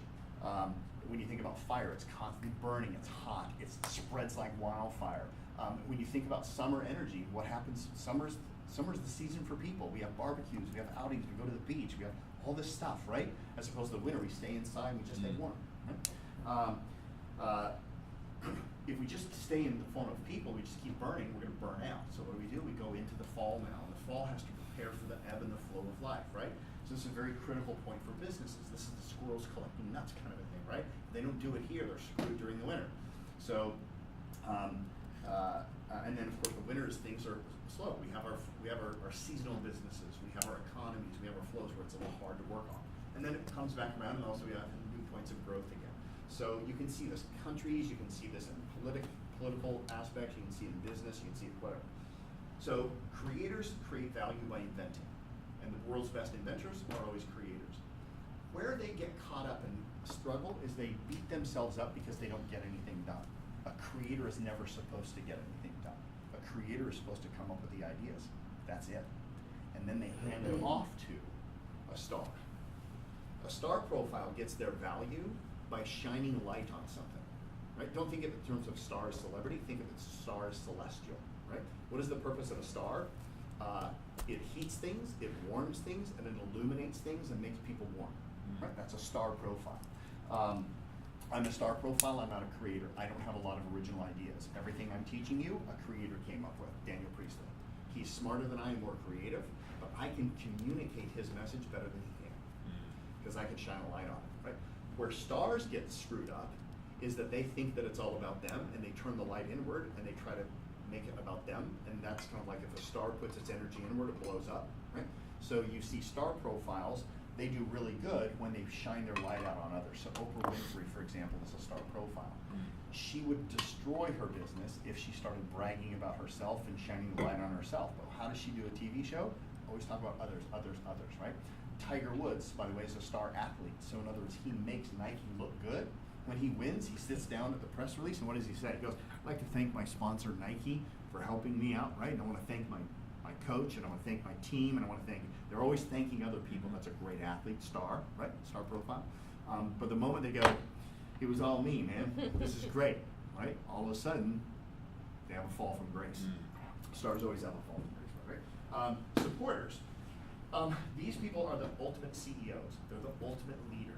They love the big picture. They can think about the big picture, but they have no problem thinking about detail, and they focus on the benefits of humans. They focus on that. They don't really care about this. Like a CEO says, I know we have a policy about this, but in this particular situation, I looked at it and I don't think it was beneficial for the person. So they'll think about personal needs over systems, right? Make sense? So is that the supporter as a CEO? Supporter is a CEO, yeah. So this is why I hate these entrepreneurial things that talk about, oh, they go, oh, if you have a job, that stands for just over broke, you know, and they try to downplay people that have jobs. Steve Ballmer's worth $13 billion. He's never been an entrepreneur. He's never invented anything in his life. He's just been a CEO for Microsoft, right? You know, and he's done very, very well. Yeah. Every creator needs a powerful CEO to lead the team, because creators can't stand when the employees come to them with problems. But a CEO can be that buffer between the details and the big vision, the big picture. Down here we have a deal maker. A deal maker is all about people and all about details, right? So, and by the way, this is a critical point because you're going from summer into fall. This is all about timing. So they're about introducing the right people at the right time. Essentially, is how that works. So, by the way, yeah, people like Sam Walton. Walt Disney's sorry, brother. Who's that? Sam Walton? Yeah, from Walmart. Is that right? Yeah. Sam Walton, great CEO. Lee Iacocca, great CEO. All these guys that write these leadership books, they're typically star profiles. Deal makers are the ultimate salespeople, right? And interesting, by the way, you get a great salesperson. They can close deals left and right. And what do the accounting departments do? They get pissed off because they call them, you forgot to fill out the form. And they go, who cares? I got the deal, didn't I? Yeah. You don't have to shake my hand. We did the deal, right? But they forget to fill things out all the time, right? But they'll never forget the detail of that person. Right? Yeah. Donald Trump is the ultimate deal maker, or was. Yeah. Interestingly enough, by the way, he's gone into a leadership role and he's struggling. Yeah. Okay. At one point in time, Donald Trump had 13 personal assistants, and they were all designed to filter opportunities and connect him with the best ones. And if you had a good real estate deal, you could get a hold of Donald Trump in less than 48 hours, even when he was famous. But then he screwed up, and he decided to have a show called The Apprentice, and he became a star profile. By the way, when anybody who gets out of their natural flow tries to get into a different realm, they almost always have a fall from grace or screw up or lose a lot of their worth. He had a I believe $38 that. million brand with The Apprentice, which everybody thought was great. But he had a $3.8 billion brand when he was a real estate mogul, right? Now he's down in this area here. He's like a fish out of water, right? Although this is closer to his flow than this was. So one could argue he may be a better president than he was celebrity. Who knows? We'll see how that goes. But he would be an ultimate deal maker. Then we get into traders. So these make their value by inventing. These make their value by promoting. These make their value by leading. These make their value by dealing. These people make their value by trading. In other words, buying low and selling high. A trader is the ultimate broker. They can buy low and sell high because they have an instinct. If you think about, right way, if you think about details and how they relate to people and systems, what's that called? That's a trend. So these people are instinctively good at spotting trends and knowing when to get in and when to get out. George Soros is probably the ultimate trader. George Soros was the only person in history to make over $1 billion in one day. Wow. And he did it by shorting the German mark against the British pound, and he almost bankrupted the Bank of England when he did it because he crushed it. He knew exactly what was happening, and he could just tell when to get in, when to get out. Lakshmi Mittal is also another trader, very famous guy, knows how to buy steel, get in, get out, and all that kind of stuff. Accumulators. Accumulators are similar to traders, but they don't know when to buy and sell. They only know how to buy and hold. So an accumulator creates their wealth by grabbing in and assimilating wealth, where a trader gets it and then sells it, gets it and then sells it, and they build a margin. What the accumulator does, they get it and they hold on to it, and then they leverage the increase in value to accumulate more. So Warren Buffett is the ultimate accumulator. How long does Warren Buffett want to hold the stock once he buys it? You guys know? Forever. Forever. Never ever sells a stock. Always buys it. Now the problem with accumulators is their whole thing is about accumulation. So the downfall for most accumulators is they just never take action. This is why Warren Buffett is so good at what he does, because I think he has 11 or 13 critical points that every stack he has to buy has to tick all the boxes. And if they don't tick all of them, he doesn't buy them. But the moment they tick all of them, he buys, and he buys big. So for example, he does not own any stock in tech at all. Warren Buffett has not, well, I take that back. He has one share in Microsoft because he wanted to get the quarterly and annual reports for his friend at Microsoft, Bill Gates, because they're buddies. Yeah. So he bought one share of Microsoft. It's the only tech stock he owns, one share. That's hilarious. Yeah. So what happens is accumulators are always thinking that they need more information before they make a decision. But if an accumulator would just know up front what's the criteria I need in order to make a decision, they'd be able to make decisions much quicker. Lords are interesting. They don't. They buy and hold, but they don't hold it. They lease it. So a lord is somebody who, like a landlord, by the way. They buy up property and they lease it back out. Interestingly enough, when the economy is at the worst in the winter, lords make the most amount of money. So in 2007 and 2012, when we were at our recession, the people who created the greatest amount of wealth were lords. In fact, the wealthiest person in the world at the time was Carlos Slim. Yeah, the Mexican guy. Yeah. Lord, low profile. Just buys things up and then lets other people rent them. Lords really don't care what the economy is doing as long as they have occupancy, right? So CEOs, like the owners of enterprise rental car and leasing agencies, all of that stuff, timeshares, they're all lord profiles. Then you have mechanics. So mechanics are interesting. Now we're coming full circle back up to creator. So a mechanic is all about systems and how it relates to the overall big picture. So these people are constantly asking themselves, how do I make myself irrelevant by developing systems that replace me? So the ultimate CEO in this case, by the way, would be Jeff Bezos. Jeff Bezos is a mechanic, and he's done very, very well for himself creating. I want to be a mechanic. System. Yeah. And by the way, notice how well his wealth did as we were coming out of the recession. Right? Crushed it. Right? The biggest challenge that mechanics makes is they think that they're inventors and they screw up. So Henry Ford, for example, struggled the majority of his life trying to invent things, and it wasn't until he realized, I don't have to invent a car, I have to invent a system for how to build a better car, right? And that's when he found his wealth. Ray Kroc, by the way, was a mechanic, screwed up all the time trying to build restaurants, and then you realize I don't need to make a restaurant, I need to perfect an already existing restaurant. So they're all about duplicating and scaling. So franchise model is the mechanic world, right? So you need a heavy mechanic in here to help take your ideas and finish them to creation.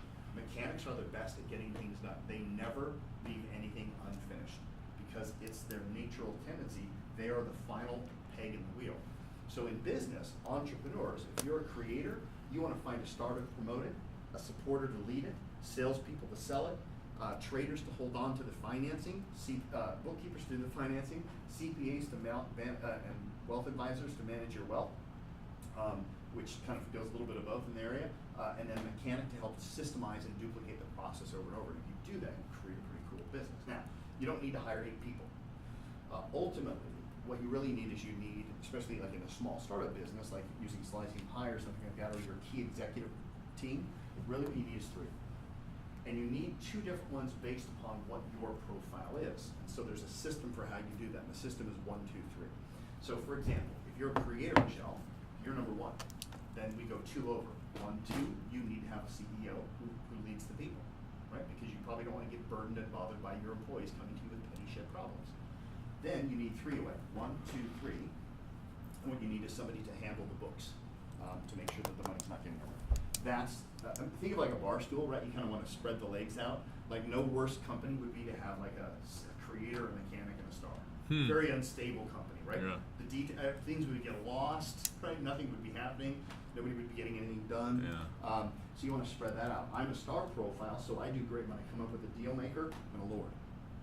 When I did 1.4 million in 1 year, had an awesome deal maker selling my programs, and I had a lord running my business. Her name was Jasmine, and she hated people. She wanted to be in her office and be left alone all day. And if I just let her to her own devices, she would just keep my business spinning like a top. Right on. Yeah.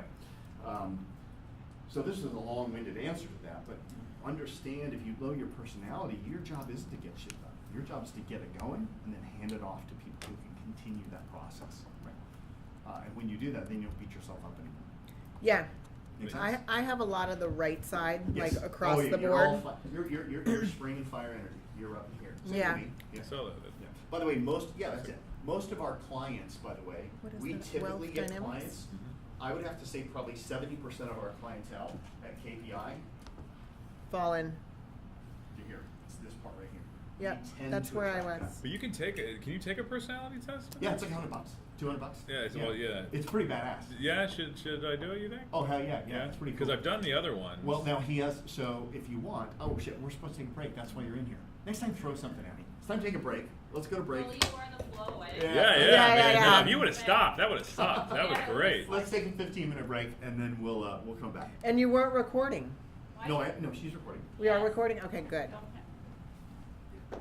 Now, Hopefully, Yeah, not 100-pound gloss. Yeah, It I needs to wasn't. be. I wasn't happy with the paper. The interesting thing, the weirdest thing It's about the brochures value, is I know. the number one thing that people judge somebody on a brochure isn't anything in the brochure. paper. I know. I So love when I good got it, I was paper. like, I didn't want that. But so covered, but does it still have a gloss to it?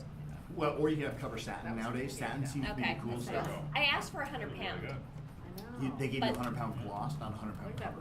It's the biggest mistake I see all the All time. right, Yeah. yeah. Because I said, well, when I talked about it, I said, I don't want to hand the bookmark and have it flap down like when I'm handing it. I'm like, I want it to be. This So the actually- bookmark is fine. This is 100-pound coverage. I know, but they didn't do it with the brochure. Yeah. It's So this is good. Yeah. really good. Yeah, All I right, would thanks. even, by the way, and for a book broke, I would even maybe go 120 or 130 on stuff. Make it really thick. Well, I designed it so it'd be like a greeting card. That's Yep. what I wanted the size to be. So, but All I right. wanted to be All right, thicker. guys, let's, All right. So this is slightly off topic, but it seems like you guys are enjoying it. Do you want me to go to part 2 of this? Yeah. Because Okay, it's well, not, I'm waiting. because it looks like a square, but here's the cool part.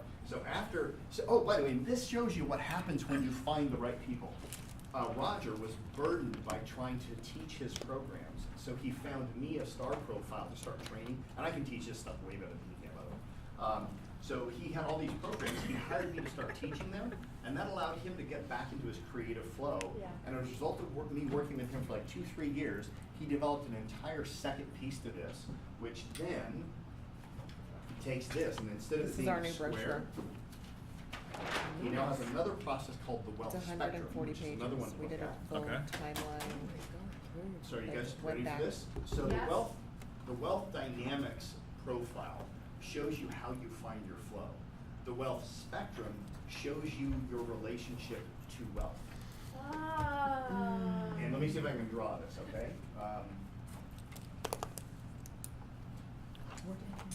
And by the way, I will apologize in advance because I don't remember all of this content. Did I do that right? Is that cute? Yeah. Am I Yep, missing any of the no, lines? you Okay, did cool. well. I think I'm missing something. A back line, a vertical, No, it's all, you got it all. No, it's all there. That is a It was cube. Exactly what you were doing. That's a cube. yeah, Okay, cool. All right, so. No, uh, no, you had upward it. actually. oh, that way? No. You Okay. had it. Yeah, it's all a square there. on top of a square with a So, line drawn in so between, that's right. there are, and this, by the way, this will answer by advice for certain entrepreneurs sucks. Mm. So, for example, when somebody says, do what you love and the money will follow, that only works for one of these levels. There are actually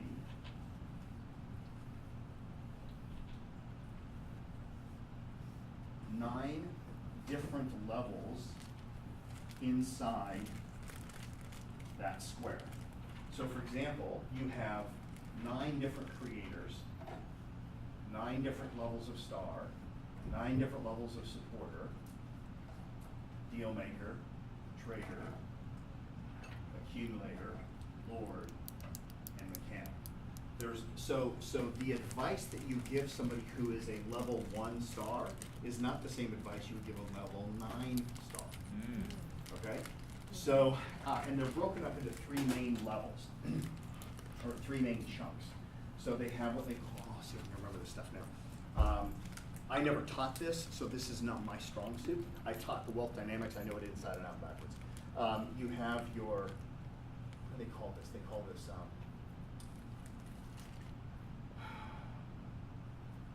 me just see if I can go real quick. If I have a picture of it, I'll have it down. 2, 3, 4, 5, 6, So there's 7, 9, mechanic, there's 9 levels, but 7. 8 personalities, 9 What am I levels. missing? I got creator, star, supporter, deal maker, detail, or trader, lord, and mechanic. Accumulator. Oh, looks like you found it. Accumulator, thank you. There we go. All right, there we go. Okay, so we have foundation, enterprise, and alchemy. Ooh, So, victim sounds foundation, enterprise, and alchemy. So I'll just go through this slide since it's here. So here's the different 9 levels and how they relate to people, how they relate to money. So the first one is the foundation prism. And the foundation consists of 3 different types of people. Did you say prism? Prism, yeah. You have victims, survivors, and workers. Oh my gosh, I'm in there. Okay, so there are criteria for what, and there's a test that you can take which will tell you if you are a victim, survivor, all the way up to legend. So a victim is defined by one primary thing: they spend more than they earn. Mm. So if you're going negative in net worth every month, you are a victim. The most basic example of a victim would be a child living with their parents. Most kids are going to be victims all the way through college because they're spending more money than they are earning, right? But even when you're out in the world, if your credit card debt is accelerating higher than your revenue, you're in victim mode. Now, we don't necessarily mean victim in terms of, oh, woe is me, the world's, but that does tend to kind of show up with them. Oh, are she recording this? Green light? Yep, yeah, we're good. Hello. Although, if it looks like Yep, that's okay. That's just the screen, so that's okay. It's good. If it's got a green light, it's good. Okay. Oh, and by the way, with each one of these levels, there's what they refer to as upward and downward envy. So a victim will envy the life of a survivor. But the victim will also envy what's below a victim. Hmm? So what's below a victim? Death? Death. So there's a high suicide rate with victims. Ah. Because they just fucking rather be dead than have to be a victim. It's of just society. so painful. Yeah, it's so painful. Huh. Okay. So, but they ultimately, they look to people who are just surviving and they go, fuck, if I could just get by. If I could just live paycheck to paycheck, that'd be better than where I'm at right now. Yeah. So homeless people are victims, employees are victims if they're spending more than they're earning, that kind of a thing. Yeah. And there are 3 things you have to let go of and 3 things you have to acquire in order to transition from level to level. So this is where it's dangerous for us as upper level prisms to give advice to lower level prisms based upon what works for us. We need to give advice for them. So for example, one of the things that victims have to do is they have to accept responsibility. They also have to start measuring their moments in life, and because when you measure things, they build and they grow, but if you don't measure them, they don't. So there's these different things. Ultimately though, if they can get out of victimhood, they become a survivor. A survivor is defined as parity. They're earning as much as they're spending. So this is the paycheck to paycheck mentality, but you as an entrepreneur could be a survivor Right. if you're earning as much as you're spending every Yeah. single month, right? Which, by the way, you should never be an entrepreneur in the foundation prism. Huh. This is why when entrepreneurs who are functioning in the enterprise prism go to an audience of people who are primarily victims and survivors, go, start your own business, don't have a job, JOB stands for just over broke, start your own business. The worst thing you could do in the foundation prism is be an entrepreneur. Yeah. Because you don't even have a grasp over your foundation, right? And by the way, there are 3 things you must learn as a victim in order to transcend into a survivor, 3 things as well. And if you don't learn those lessons, at some point in time in your prism, you will collapse and fall all the way back down. So this is where you see people that are building up a good empire, and then all of a sudden something goes wrong. They probably missed something in their lower foundation, and it takes them all the way back down to victimhood. Think about the recession. There were people in the recession who their businesses failed. But there were other people in the recession whose businesses maybe got hurt but did not die, right? So a great example would be Michelle. So you guys have been around for 20 years. When the recession hit, your business took a hit, but it did not die. Why? We could assume Debt-free. We could assume that her and her husband have fulfilled everything they need to at the victim level and at the survival level and the worker level, so they were able to stay into that enterprise level, maybe even higher up. They may even be up at that alchemy level, by the way. Yep. And here's the hard thing, by the way. It's hard for me to judge where people are at because I can only see people at the level I'm at or below. Ah. Yep. So this is why you see people that have a real hard time that are at victim level, looking at other people and understanding how they think because they can only think at that level. Right. Yeah, it's a very crazy, interesting And thing. that is for every single level. Is that right? So my question is he actually the author of this He created all this philosophy? technology. Yeah. Okay. Yeah, and he's just a And genius. how long has this been around? Wealth Spectrum's probably been around for 6-7 years. Yeah. All right, so we have Survivor. That's I spend what I make, right? But I never actually move the ball forward. If I do have savings at a Survivor level, it's really only deferred spending. So I may save up money and then go spend it on a vacation. So I'm not really getting ahead. Bye. See you, buddy. The next level is work. Bye, John. By the way, this is great for you guys to know as employers when you hire employees. If you want to help develop their personal, their self-development and their progress through life, this is good stuff for you to know because you can help them actually, and you could also use it to their disadvantage and keep them suppressed where they never want to as well. I would hope you wouldn't do that. Yeah. Survivors, but survivors are just getting by, living paycheck to paycheck, and then a worker is the first level where you can actually have positive cash flow. But that positive cash flow is very hard to do. It's not easy, and it's typically going to be, if there's any wealth creation at the worker level, it's outsourced. So for example, they might have a 401k to where they don't have control over the money and it's deducted out of their paycheck, and they have somebody who's managing that for them, but they don't have control over it. They're not really measuring it. That's still at that foundation prism. But the worker level is the first place where the employees that you have might sit there and look at you and go, you're not so bright. I could do this myself. Right? Because now they're starting to get into that entrepreneurial mindset or go into the enterprise prism.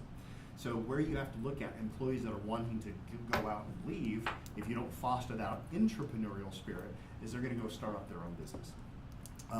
At the enterprise prism, where almost every client that we have will exist, because this is really the entrepreneurial realm. By the way, it's not a race to get to the top. You could have an incredibly fulfilled, happy life, probably at the player level. It'd be hard to have an ultimately fulfilled, happy life at the maybe even at the worker level, I suppose, depending on what your quality of acceptance of life would be. But for survivor and victim, it's a shitty life. Nobody wants to have that, right? But at the enterprise prism, you could live there for the rest of your life and be very happy. A player is a person, basically is a solopreneur. Okay? So that first level of the enterprise prism is the person who wears all the hats and does everything. They try to be the creator, the star, the supporter, the deal maker, the trader, the accumulator, the lord and the mechanic, and that's where they're just hired all the time. The best example is to think of it as a worker, as a player, as the one-man band. So they've got every musical instrument on their body, and they have to move their body in a way to get the music to sound good. And if you've ever seen those buskers on the streets that are one-man band, sounds pretty cool. But the problem with that is that the moment they stop playing the music, think of music as money at this point in time, is as soon as they stop playing the music, what happens to the money? Disappears. Stops. It's gone. Right? So what's the only solution for a player to continue to make money? Never take a day off. The more they work, the more they make. The less they work, the less they make. It's a direct parity. And so they just keep working their ass off all the time. So ideally what you want to do is go from player to where you go, God, this is exhausting playing all these instruments. I'm going to outsource and hire people to play the other instruments. So what happens is we tend to, at the KPI level, we work with performers and above because it's very hard to go through KPI at a player level, right, as the one-man band. So if we do have any players, what we do is we want to encourage them. Oh, that was a bad job. Come on. That's it? Okay. All right. What we want to do is... Back around. There we go. It's a miracle. What we want to do is if we do have clients that are players, we encourage them to hire staff. Even if it's outsourcing it, we really want to get them to get other people to pick up the instruments and start playing the music, right? Because the cool thing about being a performer is you can drop the pick. You can break the drumstick. Your mic can go out. And the music still keeps playing. The money still keeps flowing. It maybe doesn't sound exactly like it did when you were playing the instrument, but you can get away with it for a little while. You can take a 2 or 3 week vacation. You can take some time off and the business still flows. Does that make sense? Good place to be. Ultimately though, people that are in the KPI program, they are people that want to move out of performer and into conductor. And it's a huge shift, by the way. It's as huge of a shift as going from worker to player. Because what happens is, when you go from performer to conductor, here's what happens. At a player and a performer level, I am satisfying the needs of the audience, i.e. the customers, right? I'm satisfying my customers. When you become a conductor, it's a huge shift because now you actually turn your back on your customers. And now what you do is you actually support the team. Because these are the ones that are playing the instruments, that are entertaining the audience. Your back is to the audience, and you just sit here and focus on the needs of your staff. And then when the song is done, what does a good conductor do? Takes a bow. Thank you. And then what do? Thank them. Thank the team, right? You know? And then they come back and they go, would you like another? And then they go and ignore them again, right? So this is where I'm at in my profession right now, is that I'm transitioning from a performer.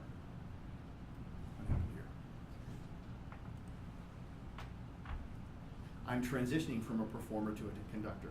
So I've now hired all of the musicians to play this song called Key Person of Influence. But if I just walk out of did she yip at you? No, she was playing, but I couldn't see her, so I was. Oh, gotcha, okay. If I just walk away and I let my team do this while I go off and play Mr. Mayor, the orchestra won't have a conductor. Does that make sense? Mm-hmm. So I've got to make sure that I'm not just going off and playing Mr. Mayor, but I'm also spending here, like I got to show up for the concert, right, to conduct the team. Now that showing up for the concert, on the 10th and the 25th of every month, I sit down with Matt and I have a profit first meeting. On a weekly basis, I need to be checking in on the needs of my employees, going, how are you doing? How are you doing? How are you doing?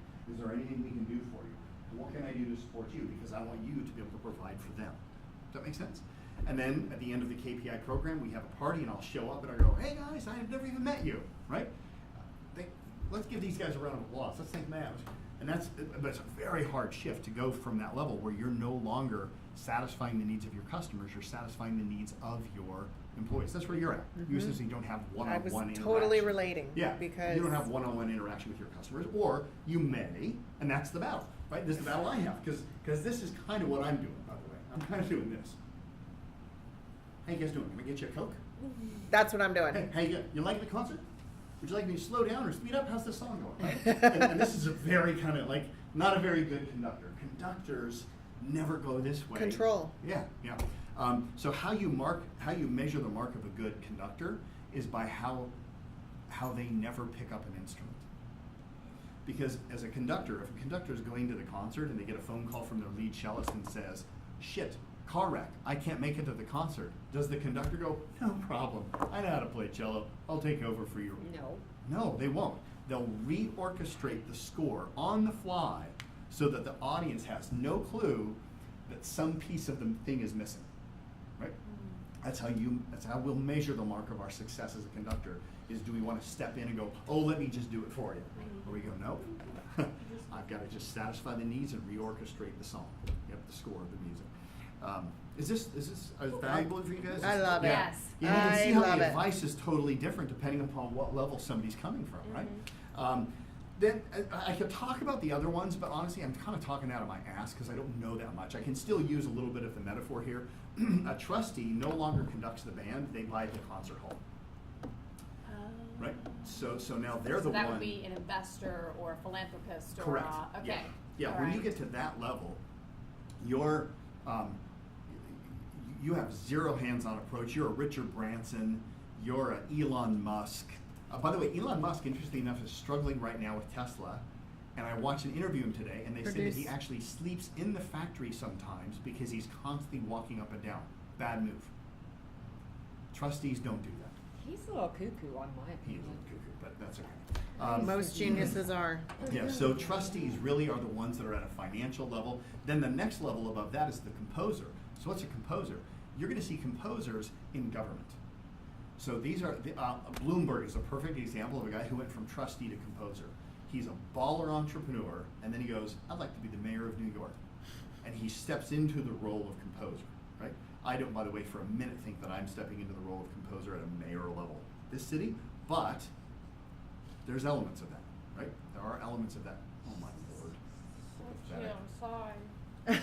She's just like please. Yeah, I know I barked at you, but There's can a we ballet. make up for it? I'd like you to come scratch my belly to show you that you forgive me. All right, so composers basically they write the music, right? So in other words, they write the laws that other people play at. Now it doesn't have to be at a lawyer level. Jeff Bezos is at a composer level because he's kind of calling the shots, isn't it? Right? He's not in politics, but for the most part, the guy can go to the U.S. Postal Service and say, I'll pay you this amount to ship my products. Do you want the deal or not? Because I can go to FedEx if I want to. For that matter, I can actually build my own drones to get them. So they're also kind of writing the rules. And then the last level you have are legend. Legends are people who, so the legends are above the law. So a legend doesn't even have to play by the same rules that are written by the composers. So here's a great example of somebody who was a legend. He has had a fall from grace. O.J. Simpson was a legend.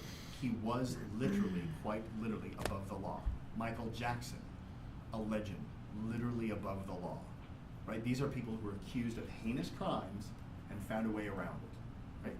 A lot of our politicians are above the law. Hillary Clinton, above the law. Donald Trump, above the law. Charlie Sheen. Charlie Just Sheen, watched a above the special law. on him. Yeah. He has AIDS. One could even argue that Barack Obama is above the law. We just don't know what laws he broke. He just did such a good job. Such a good job. Yeah, covering it up, right? So we could. Legends essentially are that. They are a legend. Barack Obama became a legend by the very nation of him becoming the very first black president, right? So what his legacy will be, we don't know, but it turned out he did probably a pretty good legacy. I mean, most presidents have a pretty bad image when they go out, and then it takes about 10 years for them to repair that image and then become revered. Look at George Bush right now. What did we think of George Bush when he was our president? H or W? Junior, yeah, W. Most people kind of looked at him as a bit of an idiot, right? He's an idiot. But now Sorry, we I love didn't his like idiocy, him, though. but- Now we No, I love don't. that. Like even George Bush is laughing at that, going, "Haha, I kind of look pretty good now, don't I?" Right? He's actually laughing at that. But he had this really weird brand at the end. But now he's actually becoming like even people who hated George Bush, by comparison of their hatred toward Donald Trump, love George Bush. Yeah. Right? Does that make sense? I'm not making a statement Right, one yeah, way or the I other. know. Right. Now we talked about the upward and downward envy, right? So legends also have downward and upward envy. So a legend, Melania Trump right now, she's actually saying, she goes, "I miss my old life." Donald Trump is saying, "I miss my old life. I had a great life. They just wish they could go back to down being a composer and write the rules," right? But, and here's the danger, legends also have an upward envy. What's the upward envy? There's always somebody who has more. Well, but there's no levels above legend. So I know, but- what's above legend? Death. God. Yeah. Yeah. Yeah, it's the same problem as victims. I just want it to be This- over. Yeah, they just want, this is why they either kill themselves. That's sad. Or they have a self-fulfilling prophecy and That they're makes me sad. assassinated. Look at Martin Luther King, Oh, Kennedy, jeez. all of the presidents. Reagan almost got shot, right? So they oftentimes will be assassinated for their legacy. And in our culture, by the way, in our culture now, we don't assassinate people with bullets. How do we assassinate people? Character assassination. Character assassination.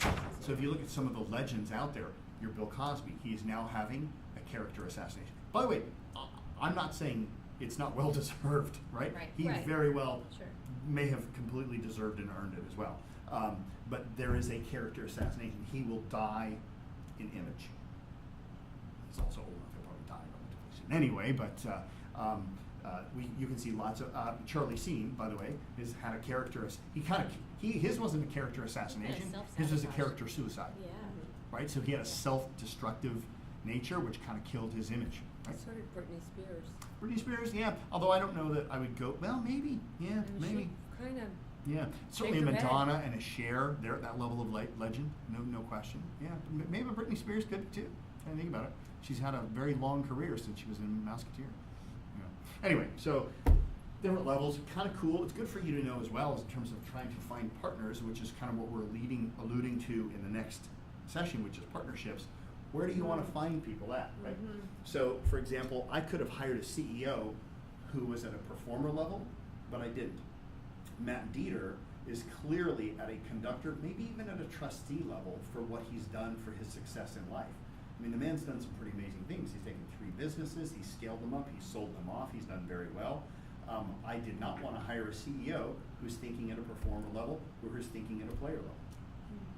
God, no, not a player level, right?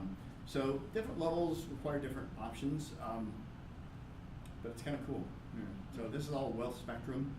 And there's a test that you can take which will tell you where It is you're $37. I found it. Yeah, and by the way, it's actually worth the $37 because when you take it, then it'll also give you a list of all the things you need to stop doing to transcend and the lessons you need to get to transcend as well. It's very cool.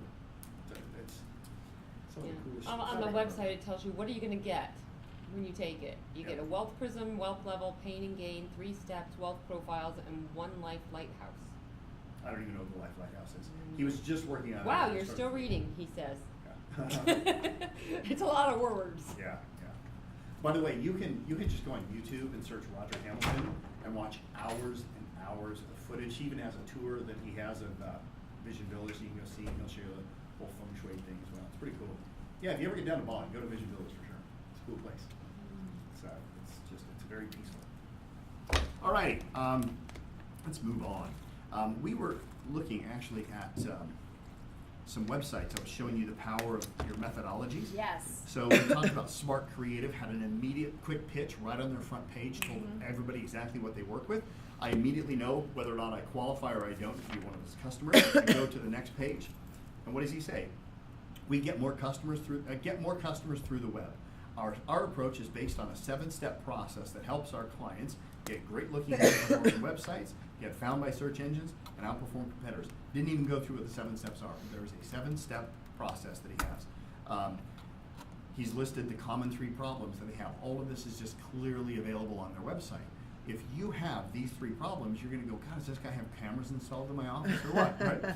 And then he has a list of what are the 7-step process. baseline analytics, analysis, planning and strategy, content strategy, user experience and design, build, test, and launch, digital marketing, measure and follow. Very clean. Is he KPI? Yeah, these are all KPI samples of our clients. Yeah. Okay. I could, by the way, I could be using US versions now. I just took the slides from UK. We've got plenty of our clients that actually have this clearly illustrated. So on their where processes. are his processes? Are you Where- looking at Spark Creative that's here in Tampa? I'm looking at Spark Digital. Oh, I don't know. This, by the way, is a couple of years old, so they may have modified it since. And I don't know that that's the same one. You might want to, if you're going to look for it, look for Spark Digital United Kingdom. Or Spark Digital Australia, because to be fair, I'm not sure which one they are.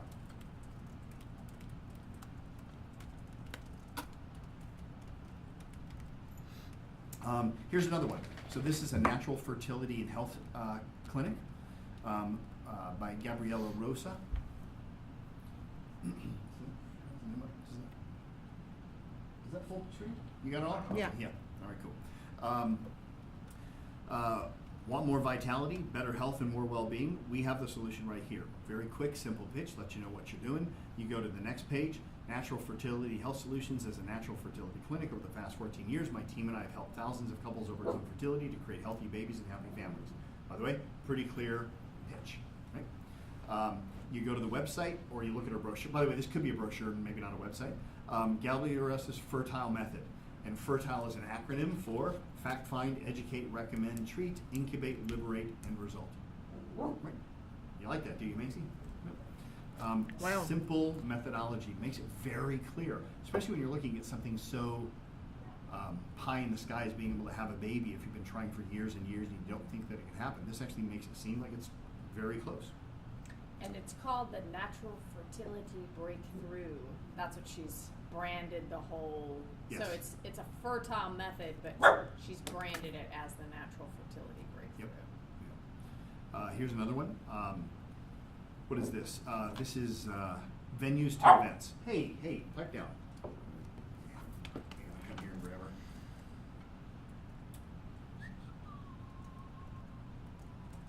So she literally, the one from naturalfertilitybreakthrough.com, she literally put method, products for prospects. Her whole thing was literally what she learned through KPI. Oh, that slide back here? Yeah. No, actually, I think Oh. that's a slide from ours. Oh, I was Yeah. going to say. So venues to events, venue suppliers for weddings, venue suppliers, weddings. Let's see here. They have a 6-step process, right? Anyone can run events, but to make them successful requires more than booking a venue and sending invitations. There are 6 steps to running successful business events: purpose, place, people, prepare, duck, and prove ROI. Duck is funny. Duck, how to be prepared for the actual event. think I like might it. Go to the the whole duck. What? So Just what give it up. company is this? This is a company called Venues to Events. Got another one? Oh, this is one of my favorite ones. This guy here, Unleash the Alpha. This guy's, I think, Australian. I love it. Yeah. That's great. Yeah, the man test. Click here to take the test now. He has a great pitch. Eat like a man, train like a beast, operate like a gentleman, and become a legend. That's his 4-step. Is it process. Unleash Your Alpha? Yeah, Unleash your alpha. Okay, and what are his 4 steps? Eat like a man, Okay. train like a beast, operate like a gentleman, become a legend. It's just so perfect for that alpha male who just wants to be, that guy. He does have I think it's a 5-step methodology here that he goes for. Yep. Man Mindset, nutrition, skills. I like training, it. lifestyle, Do you and man man skills. skills? Man skills. Yep. I just like the fact that a male was creative enough to create Oh, a I'm sure. business model that I'm sure a actually woman is thought this through. okay. I'm gonna say that's pretty impressive. No, he's doing very well. I like it. He's Australian. Yeah. So what is your methodology? Now you've seen some examples. This gives you an idea of how you want to brand that in your brochures. You can sometimes list them. You don't have to, but it does create. Like if I were to give you any coaching on this, I would maybe have it be a trifold and have one more panel that actually lists out the 7 steps. Yeah, I thought about it. Didn't Yeah. have the room, but yep, that was one of the thoughts too. Yeah. Yeah. Or just send them to the website, right? This Right. always has a finite level of material, but the websites are infinite. You can go as deep as you want to on those kind of things. I liked how they did it kind of with icons too. That was really clever. Mhm. Like I saw 2 different ones do that with that because just for those that are visual, Mhm. like hearing that 7-step might like, but then being able to see the visual, that was really good too. Did you ever go on Headspace, the meditation app? I think I downloaded it, but I haven't gone on it yet. So my husband and I are obsessed with Headspace, and it's meditation, but it's, I mean, the guy's voice, he's English, and just a lot of people are hearing about it. So it's headspace.com, but also it's an app for your iPhones. But there's videos, cartoon videos before every single meditation, and it's really cool. Like, their videos are amazing.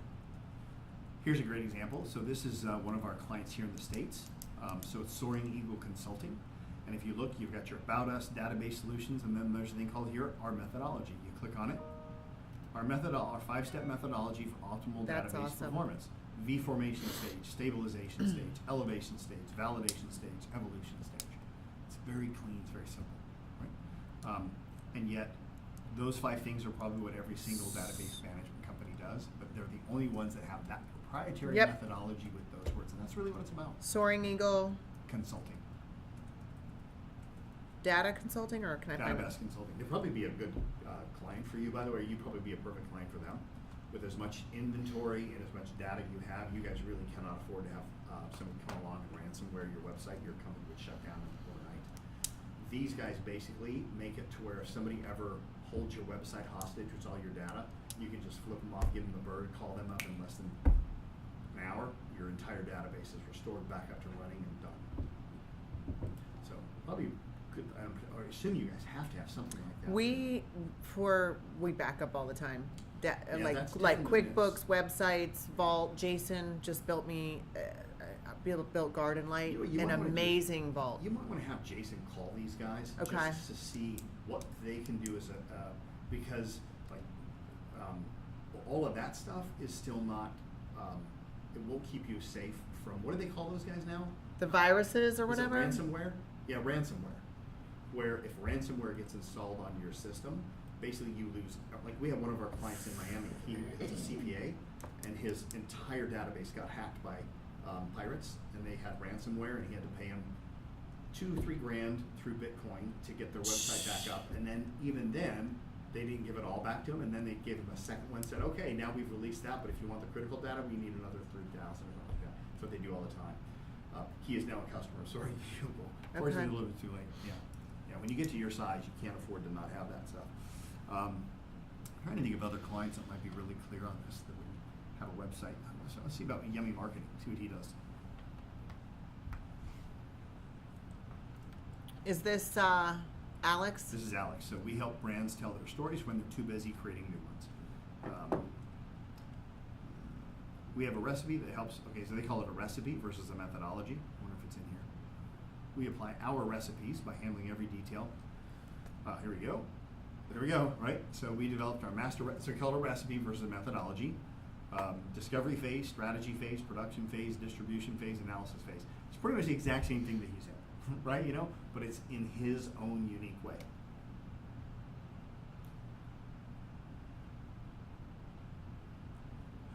He has done such a great job, by the way, creating tons of free gifts for people and then products for prospects. He's just done. He's a great example of following this process to the T, and it's working for him. His business is up over 400%. Wow. Yeah, it's completely different. So just when he as started with us, he was a solopreneur. so when did he start with you guys? When did he go through the program? He was KPI 1. Okay. It might be KPI 2. Yeah. So how But long would you say it took him to get to where he's in flow right now? With his strategies, his methodologies, his promoting because everything? he was a solopreneur in the beginning, it took him a little bit longer, but he was very religious following the process. I'd say probably 18 months. Okay, Yeah. that's reasonable. Yeah. Yeah. And he's just, and now, I mean, he just keeps crushing. He just keeps duplicating the process, and he's got infographics, and his entire second book has tons of links which give people access to free gifts, and then it leads them into products for prospects, and it's just he's probably one of our best clients that have attracted, just done what we've asked them to do. Nice. Yeah. I think anybody else that we could. Well, you got the idea. I don't need to go anymore. He We're could just be a kinda beating good dead horses mentor right now. then for KPI. Well, he is one. He is. He came in during profile day. Yeah. You just missed that day. Missed that day. Yeah. Is it gonna be, on the 26th and 27th for 10, KPI 10? No. Oh, yeah. No. Who's So doing you that guys one? are the last class that has mentors. Oh, really? Yeah, the new class KPI 11, they don't even know they have mentors. We just eliminated them completely. We did a survey with our past clients. We asked them on a scale from 0 to 10, how much did the mentors play a decision in your deciding to do KPI, and it was 3. So we realized that that's a way where we can increase our margins. And frankly, with the exception of, and we may still even hire that many, with the exception of Bruce and Alex, most of the mentors that we bring in, Our friends. they're friends, but they don't necessarily add value to the process. They just simply create this cool story around it, where we could probably get a lot done in a lot less time if it's just me or Steve, the guy that's replacing me, teaching the entire content of it. I thought Donna Stone was really good. Don's awesome. Yeah. She But was. once again, I there's thought she nothing was there that we can great. do. She Yeah. was the book one, right? She's the That's book the one, one I yeah. missed. I said friends because I thought they would just do it kind of pro bono for Oh, you. no. We Oh, pay you have to all. pay them? Yes. Oh, I'm we sure. believe in paying people. No, it's good. I take that back. I think Bruce is the only guy that we don't pay, although we pay all of his expenses. But there was a reason why we didn't pay for him. Because he wanted to go through the program. He was already our mentor, and he saw the result, and he goes, "Can I be a client?" And we said, "Yes. Why don't we do this? You can go through the program, just no charges." So it was a barter system for them. Cool. Yeah. Worked out His well. program was great, by the way. I did take the That's time right. to go You- through that. The online one. Yeah. What is it? It's the promoting. So public Bruce Sermon, relations. Yeah. going through our program, productized his services and has Yes. now created essentially a product for prospect for what, $300? Yeah. $397. $395, yeah, $397, yeah. $395. Yeah. But what did you guys pay? That's what- $395. Okay, That's so we it's, paid. it's $595 and you did $395 or something? Yeah, I can't something remember like what it that. was. It's Yeah, he did a basically special $100. promo code, and he has the entire process all done online. It's created a pretty cool Yeah, and product. it takes you through, and he gives you the samples of basically how to, reach out to media and so forth. And then at the very end, he gives you 250 contacts In through the media, yeah. through the media. So Which you've is got, worth the $400 alone, quite yeah, frankly. Yeah. and between you guys, he gave me way more than that. So Good. who That's is it? good. He I'm gonna really tell him did. that. I'm What gonna is his name? Bruce? Bruce Serban. Yeah, we said not to say anything, so. Yeah. But Okay. just because he was like, you've got your industry's so big, like he just Is- like here. That's good to Is hear. he- That's good. which one was can he? I tell him that you said Yeah, that? I'll tell Yeah. you that. Yeah. Yeah. All right, we're going to talk about one other thing here, which is leading into the next session. So the next session is all about partnerships, and so we want to address things that Daniel refers to as ILR. ILR is an entrepreneur's worst enemy, and you need to get over it. What is it?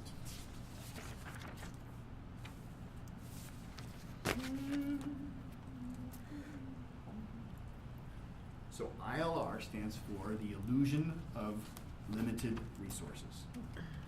This concept that if we go to people and share with them our best thinking, that and somehow that's going to steal business away from us. This notion that if we talk with our competitors and go through best practices and sit down and share with them, that somehow that's going to threaten our business. But the reality is, it is strictly an illusion. In fact, some of the most cutthroat companies in the world have gotten over that to realize that their business is better when competition is right next door. Yeah, my husband's like that. Good. He believes in this? Yes. Oh, okay, yeah. It's a fallacy. Here's the perfect example of this, by the way, are car dealers. So car dealerships, why do they put their dealerships right next to another dealership? That seems completely counterintuitive, right? Why would you ever put your car dealership next to a person's that's selling another car? The reason they do that is because they discovered that dealerships that are right next door to their competitors sell on average some insanely high amount of like 30% more cars than strictly isolated islands that don't have competitors nearby. I had a client of mine years and years ago. He had a hypnotherapy practice in Seattle, and he had an office in downtown Seattle. And in his building, another hypnotherapy practice opened, which was 10 times bigger than him. They had massive advertising. They were running TV ads, radio ads, and he calls me up and he's freaked out that he's going to lose all this business now because this new hypnotherapy clinic moved into his same office building. And I told him, I said, I want you to give this 3 months.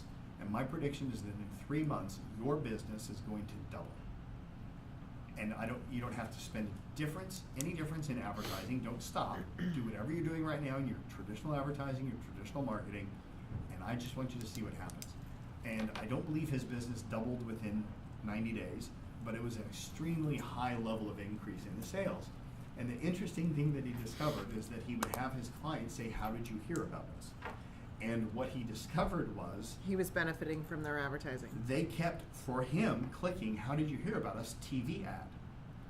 Roger had never run a TV ad ever in his career. He didn't even have a budget designed for television advertising, but the Positive Changes Hypnosis Clinic was running TV ads left and right, and all of a sudden they go into his place because they Google they don't remember the name, they just Googled hypnotherapy Seattle downtown. And they would see 2 different clinics, and they would probably call both of them, but he'd been in business longer and had a great system, and he was getting business from people that didn't like that Burnham and Churnham kind of mass hypnosis thing. They liked his one-on-one specialty thing, and he was getting business because of their TV ads. You don't have to worry about it. It happens in retail all the time. What's that? It happens in retail all the time. Sure. Because a store will carry, like, for example, Tory Burch. I'm using a local example here. We carried it in, when I was running the Neiman Marcus store here, we carried it in the store. Shoes, bags, clothing. They opened a boutique out in the mall. Never felt a little, not even like the tiniest little blip. Everything just kept going on. Oh, I mean, there was a Tory Burke. Oh, it's literally Store. right Yeah. outside In the mall. Right Neiman outside, Marcus. yeah. And you still sold as Literally much Tory Burke. right outside Neiman Sure. Marcus. Yeah. Yeah. Never affected anything. Yeah. If anything, it maybe even increased. Who knows? I don't know. Didn't really, Well, but it just didn't it's- affect anything Yeah. until she became a little more irrelevant. Mhm. And, it was time to pull the plug on it, which they did in multiple locations. Sure. It was the right thing to do, but it just, no. I mean, I used to be, yeah. And to your point about competition, like, I always loved the fact, when I was here, I loved the fact that there was a Saks in there because I believed that it kept people spending money in Tampa. Yeah. Absolutely. And when that went away, I was in Boca then running that store. And I was in like one of the most competitive markets between Neiman's and Saks. It was one of the few locations where Saks outrights Neiman's. And God, we were like, I was like the best I'd ever been because I was in such a competitive situation. Yep. And it was like fighting for every penny every day. Good. Yeah. Good. So we just like to address that and just let you know there is no limited resources out there. I mean, when you think about your entire market of all the people in the world that can buy from your buy from you, if this circle entailed everyone, what percentage of this do you need to have in order to have a really great life? What is that, right? I mean, there's just so much out there in the world. There's so much abundance, and if you don't believe me, read the book called Abundance. It's an amazing book. There's just tons of revenue. There's tons of business out there. God, especially the LED lighting business is one of the hottest industries on the planet. You guys couldn't keep up with all of the people that want LEDs inside the Tampa Bay area. No way. And the Our reality is- installers get funny about that. I mean, we have like our master dealers and they want, designated market areas. They want to own the market. They don't want us selling to anybody. Tampa, for instance, we sell to like 30 guys. Yeah. They bump into each other once in a while on job sites, but very rarely. There's so much going on. And I always say to my guys, I'm like, competition breeds business. It's just a good thing for It you. breeds Be happy. innovation as well. Mm-hmm. More competition you have, the more innovation you have. That's right. Because you're forced to step up your game and come up with something better. Yep. Yeah. The reality is that KPIs profit from partnerships. So we want you to develop as many partnerships as you possibly can, not worried about competition. And those partnerships could be people which otherwise would have been thought to have been very competitive. There's relationships that John has now with Alex Rodriguez, where they're actually sending each other business as well. And they are essentially direct competitors with one another. So I'm going to leave you with this thought and a couple of other ideas, so like some homework here. Number one is, what does it take to create a partnership? What we'll tell you is that you're going to learn on Friday that partnerships are more about how to say no to partners than how to get them to say yes. And the reason for that, and this is why it's so critical to kind of take a score on where you guys are at in your business right now, because if you've done your job correctly in steps 1 through 4 in the KPI program, Step 5 happens automatically. You don't need instructions on how to form partnerships. What you need are instructions on how to eliminate partnerships. Why is that? Why? Because if you have clarity in the marketplace, credibility in the marketplace, scalability in your business, and visibility in the marketplace, you will have people showing up wanting to partner with you. You do not want partnerships to be the business of chasing. You want partnerships to be the business of sitting back and waiting for people to come to you. In other words, attraction. It's not about chase, it's about the attraction.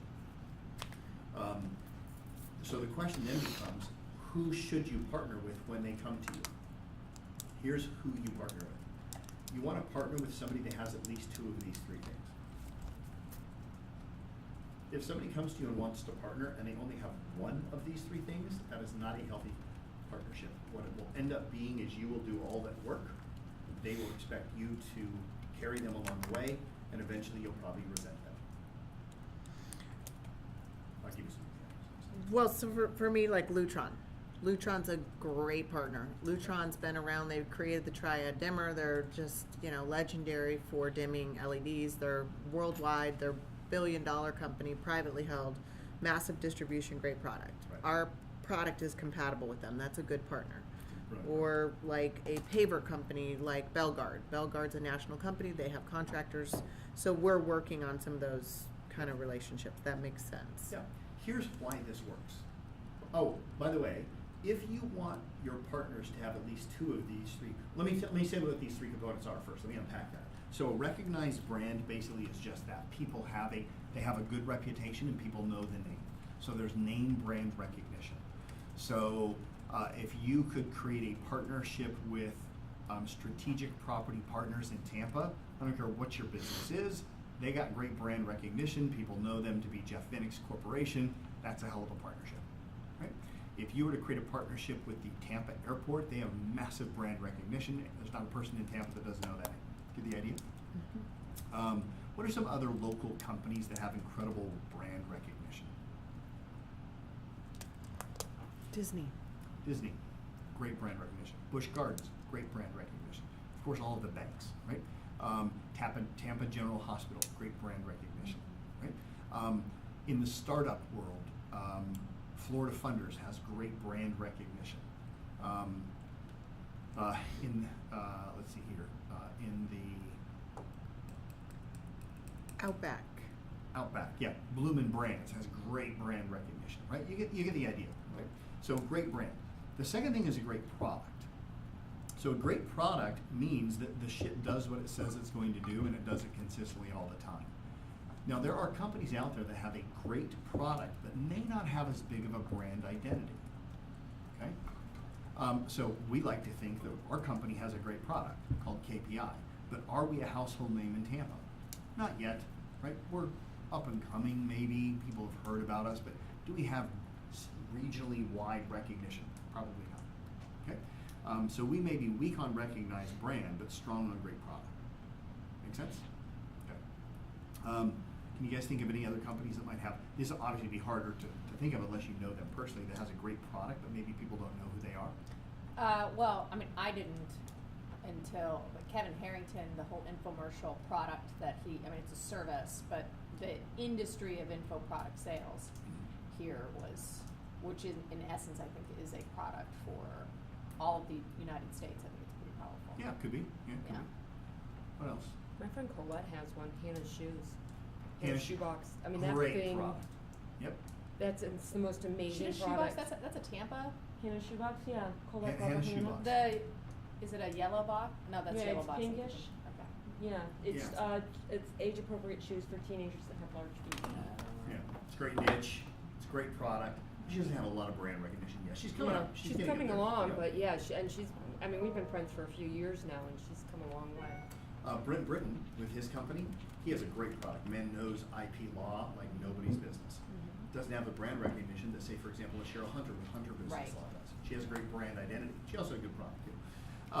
Massive distribution means that they know how to reach the masses. So they have a massive mailing list. They have a massive customer base. They have a dedicated, loyal following. They have 100,000 people on Facebook or Twitter. They have a massive distribution list of people, right? By the way, there are companies that have massive distribution, but they don't own any of their own products. I might even think, you might even be able to say that Kevin Harrington's company falls under that realm more than Right. that one, right? Right. Their products may or may not be great compared to what, but they have massive distribution. They have Akash Patel, Tremendous. recognized brand, massive great, distribution. recognized brand, massive distribution, questionable product. Right, yeah. Mhm. Perfect example. Yep. Yeah, but it's a beast, Yeah. those two things. Yep, yeah. Mhm. So so now here's why this works. Now, if we want you to expect your partners that you work with have 2 of these 3, guess what you should expect of yourself? 2 of those 3. 2 of those 3. Because if you only have 1 of those 3, you're actually the problem in the partnership. Right. You're the one expecting them to do all the work, and it's going to be a pain in the ass for them. So if you need to look at these 3 and you ask yourself, which of these 2 do I have, or which do I have all 3? And if I have all 3, which one's my weakest? Yep, you really want to know what your weak spot is. We have damn good distribution. We have damn good product. Our recognized brand, it's okay, but it's not as strong as the other 2. We have a pretty good database that we built up, right? We also just know how to get a hold of anybody if we need to. So we want to work on our brand identity. This is also why we are going to do a rebrand with our company. How are we- you going with that? It's going good. We will be announcing probably within the next month to 2 the new company called Personify. Okay. Love it. Yeah.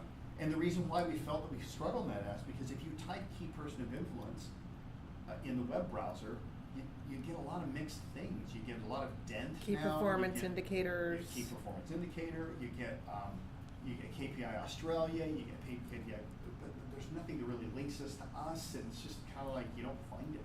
Right? So we're going with a brand new brand called Personify, and we will have a product within the Personify brand called Key Person of Influence. That's cool. Then if people Google Key Person of Influence, they'll see all of the dent-related product, and we're cool with it.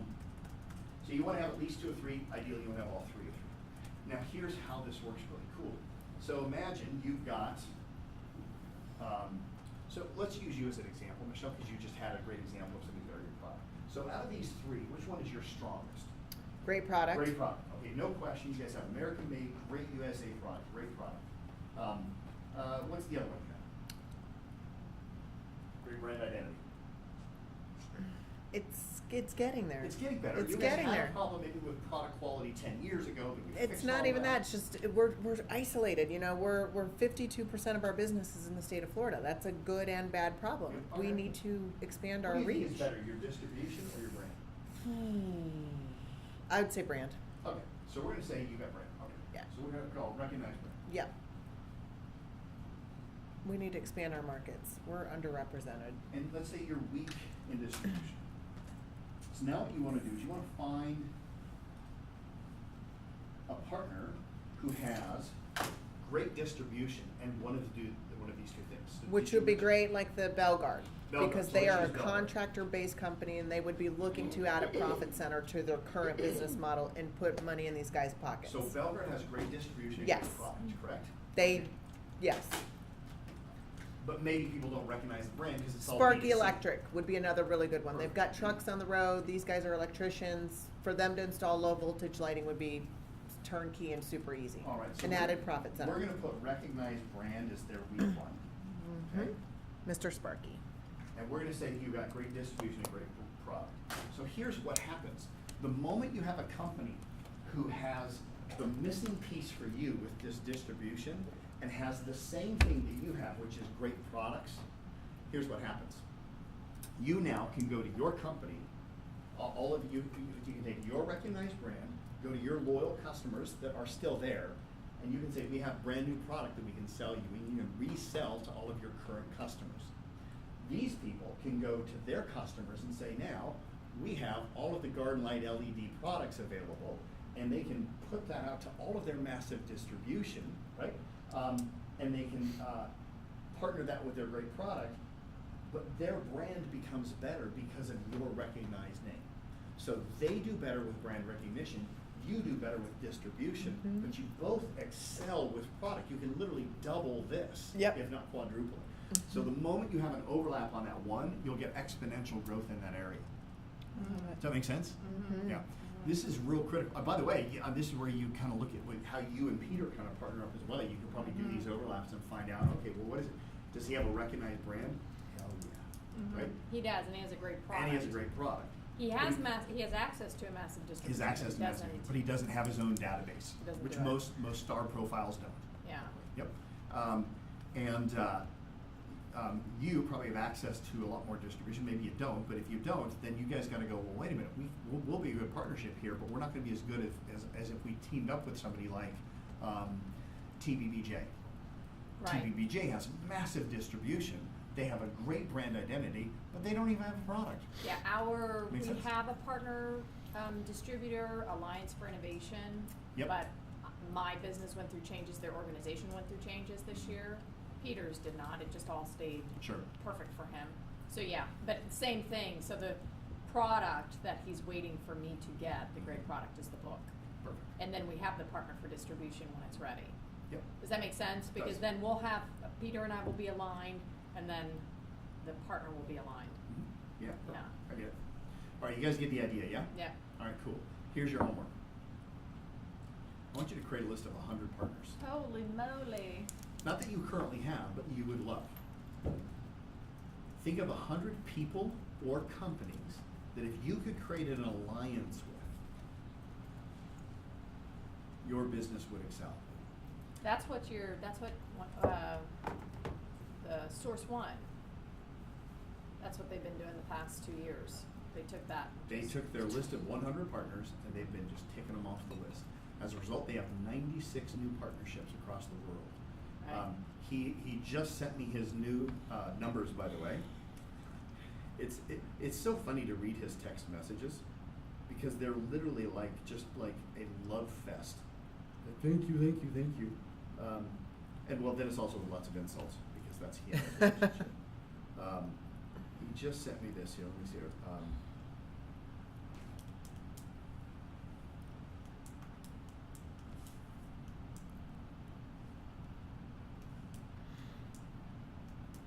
Oh shit, look up Matt. I was like, why is this conversation?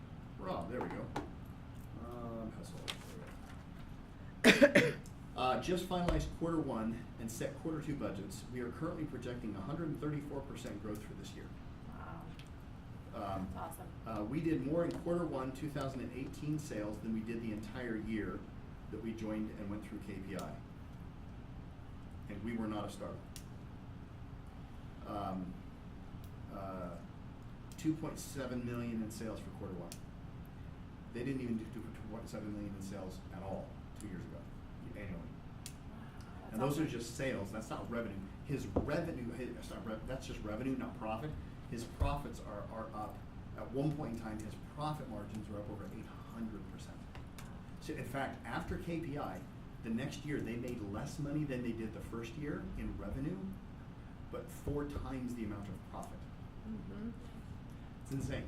Yeah, so they just have their ideal partners that they're going for, and they're just getting insane with it right now. I've currently done this on the campaign. I'm looking for 100 small business owners to contribute $1,000 to my campaign, and all in the month of April. Because if I do that, I've raised $100,000 just like Ed Taranchik did, but I didn't do it through one lobbyist or special interest group. I did it with the people. And that will be front page news if I can pull that off. Thank you for your recognition, all right? So when we- She's 2 of the businesses, by the way. They've contributed $2,000 like him. Aww. So, thank you. It's a great deal. All right, so we have 15 minutes left before our 4:30 kind of wrap up time Q&A. I would like you to start writing up your dream partnerships. So when we think of dream partner, like I understand the 3 pieces to it and Yes, everything okay. like that. Let's go a little deeper. But like, can you give some examples of, I don't know, maybe like for Stacy, like who would be ideal partners for Stacy? Great. Okay, so Fit Life Foods might be a great partner for Stacy. Foods to Go might be a great partnership for Stacy. Anna Dutko, my ex-girlfriend, might be a great partnership for Stacy because she's got a massive distribution. I mean, that woman's she puts out a video and 1,000 people watch it within an hour. And all she does is fitness, right? Okay, it's like yoga studios. Yoga studios would be a great partnership Okay. for her. Hypnotherapist doing weight loss would be a great partnership for her. Medi Weight Loss Clinic would be a great partnership for her. Working Women of Tampa Bay, Jessica Ravelli would be a great partner for you. So they could be companies, they could be people as well that would just help her with her brand. Like she might sit there and go, I don't want to be the brand, but you know who'd be a great brand? Who's that Biggest Loser trainer? What's her name? Jillian Michaels. Jillian Michaels. Jillian Michaels might be her ideal partner. She goes, if I could get a partnership with Jillian Michaels, by the way, does she have brand recognition? Oh, yeah. Does she have distribution? Does she have a product? Nope. Not one product for Jillian Michaels, but what she's done is she's partnering with people who have great product or services, and then she becomes the face of those things. So maybe Jillian Michaels might be a great partner, right? So it could be people that get, so for you, it could be clothing lines, right?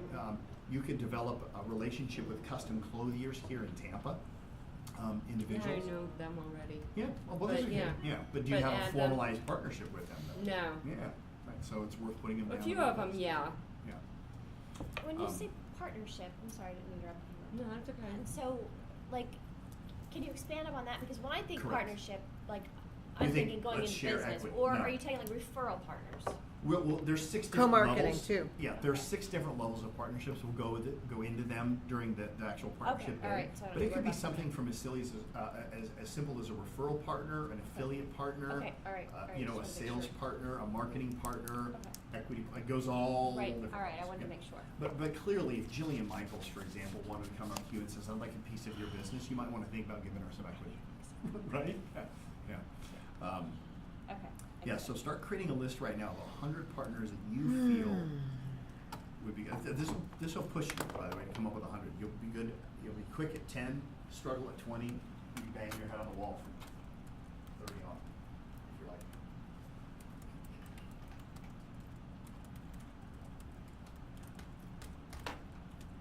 Will we have a few minutes at the end to ask you a few questions on some different things? And can Okay, she great. give her pitch that she worked so hard on? I would love to hear Thanks your for pitch. volunteering me. I will, thank you. Yes, absolutely. I mean, it was a collaborative effort, we have to That's share, what I'm right? saying, I is know, that I'd I'm- love I to will. hear your I will. pitch. It's not memorized, but absolutely.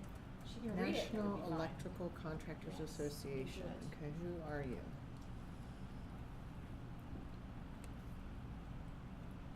Goodness for Google. NECA is an active.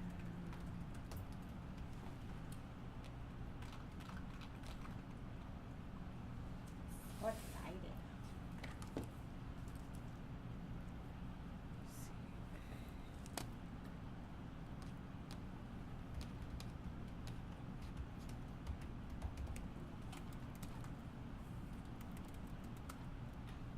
It's very Microsoft branded, by the way, this cover.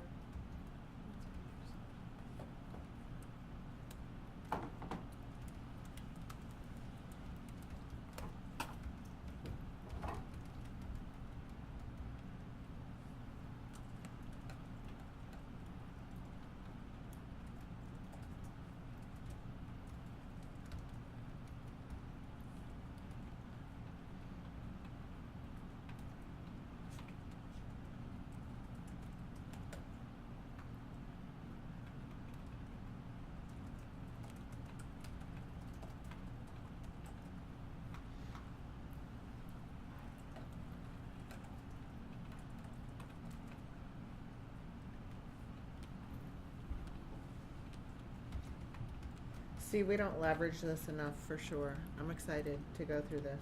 Hmm? I'm excited to go through this because we don't leverage this.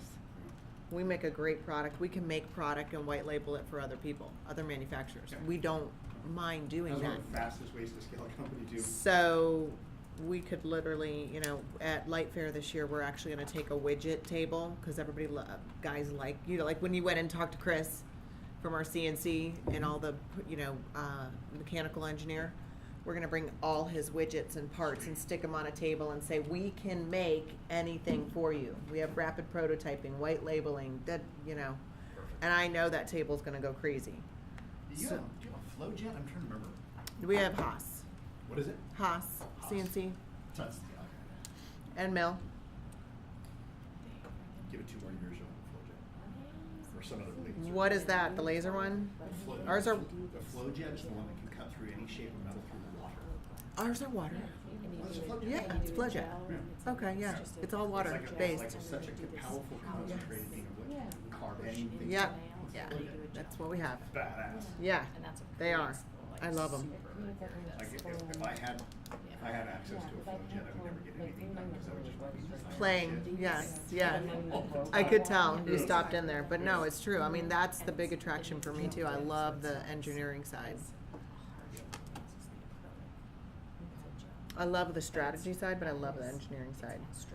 So like other manufacturers potentially would be Yeah. on this list. Well, by the way, partnerships could go all the way to the level to an M&A. So you could put on your competition and say, these are the companies we want to buy next year. One of the fastest. I don't want to buy companies. One of I the want to fastest- grow ours and sell ours. I don't need any more headaches. Trust me.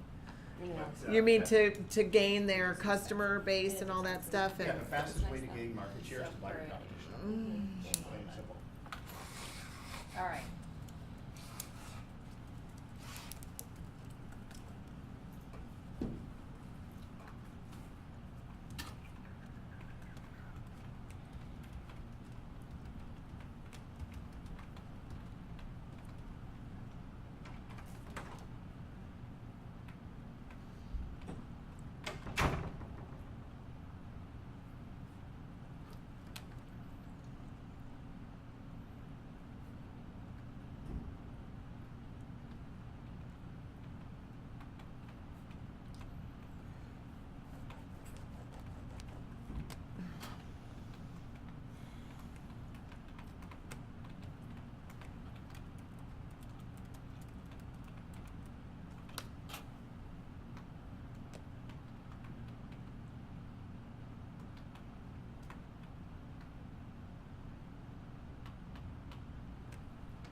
This is a cool report. I just found the top 100 landscape companies in 2017, and they have companies submit forms. Not a bad idea. And it's all geographic by revenue. Total of $9.6 billion in revenue generated by the top 100 companies. Not There we go.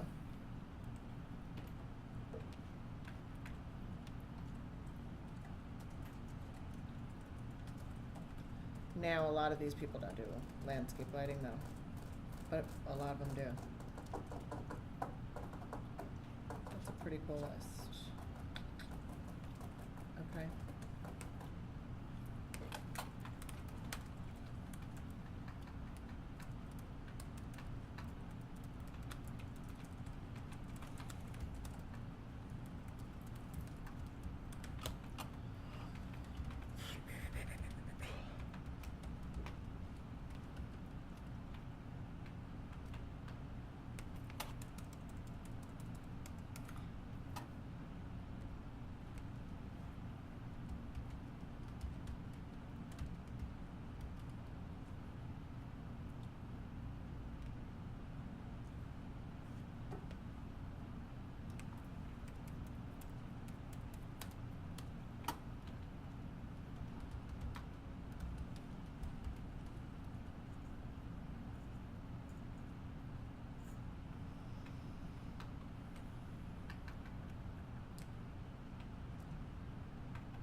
finally I know. like those fig bars, those were decent.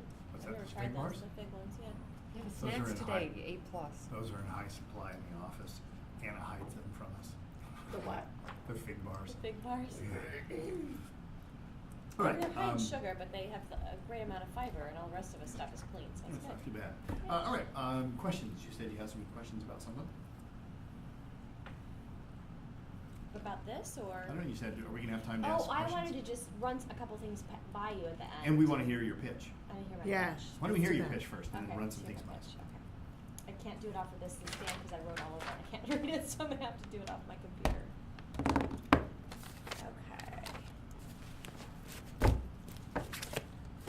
Okay. Awesome.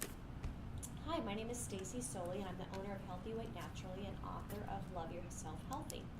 I specialize in helping busy professionals attain their healthiest weight while reducing stress and increasing focus. She gave me that one. I have worked with over 500 professionals to lose weight without dieting. I am certified by the International Coach Federation, a distinction only the elite coaches hold. And in 2017, I became a lead trainer for the largest institution for health coaches to train their students on the methods I have successfully developed and applied.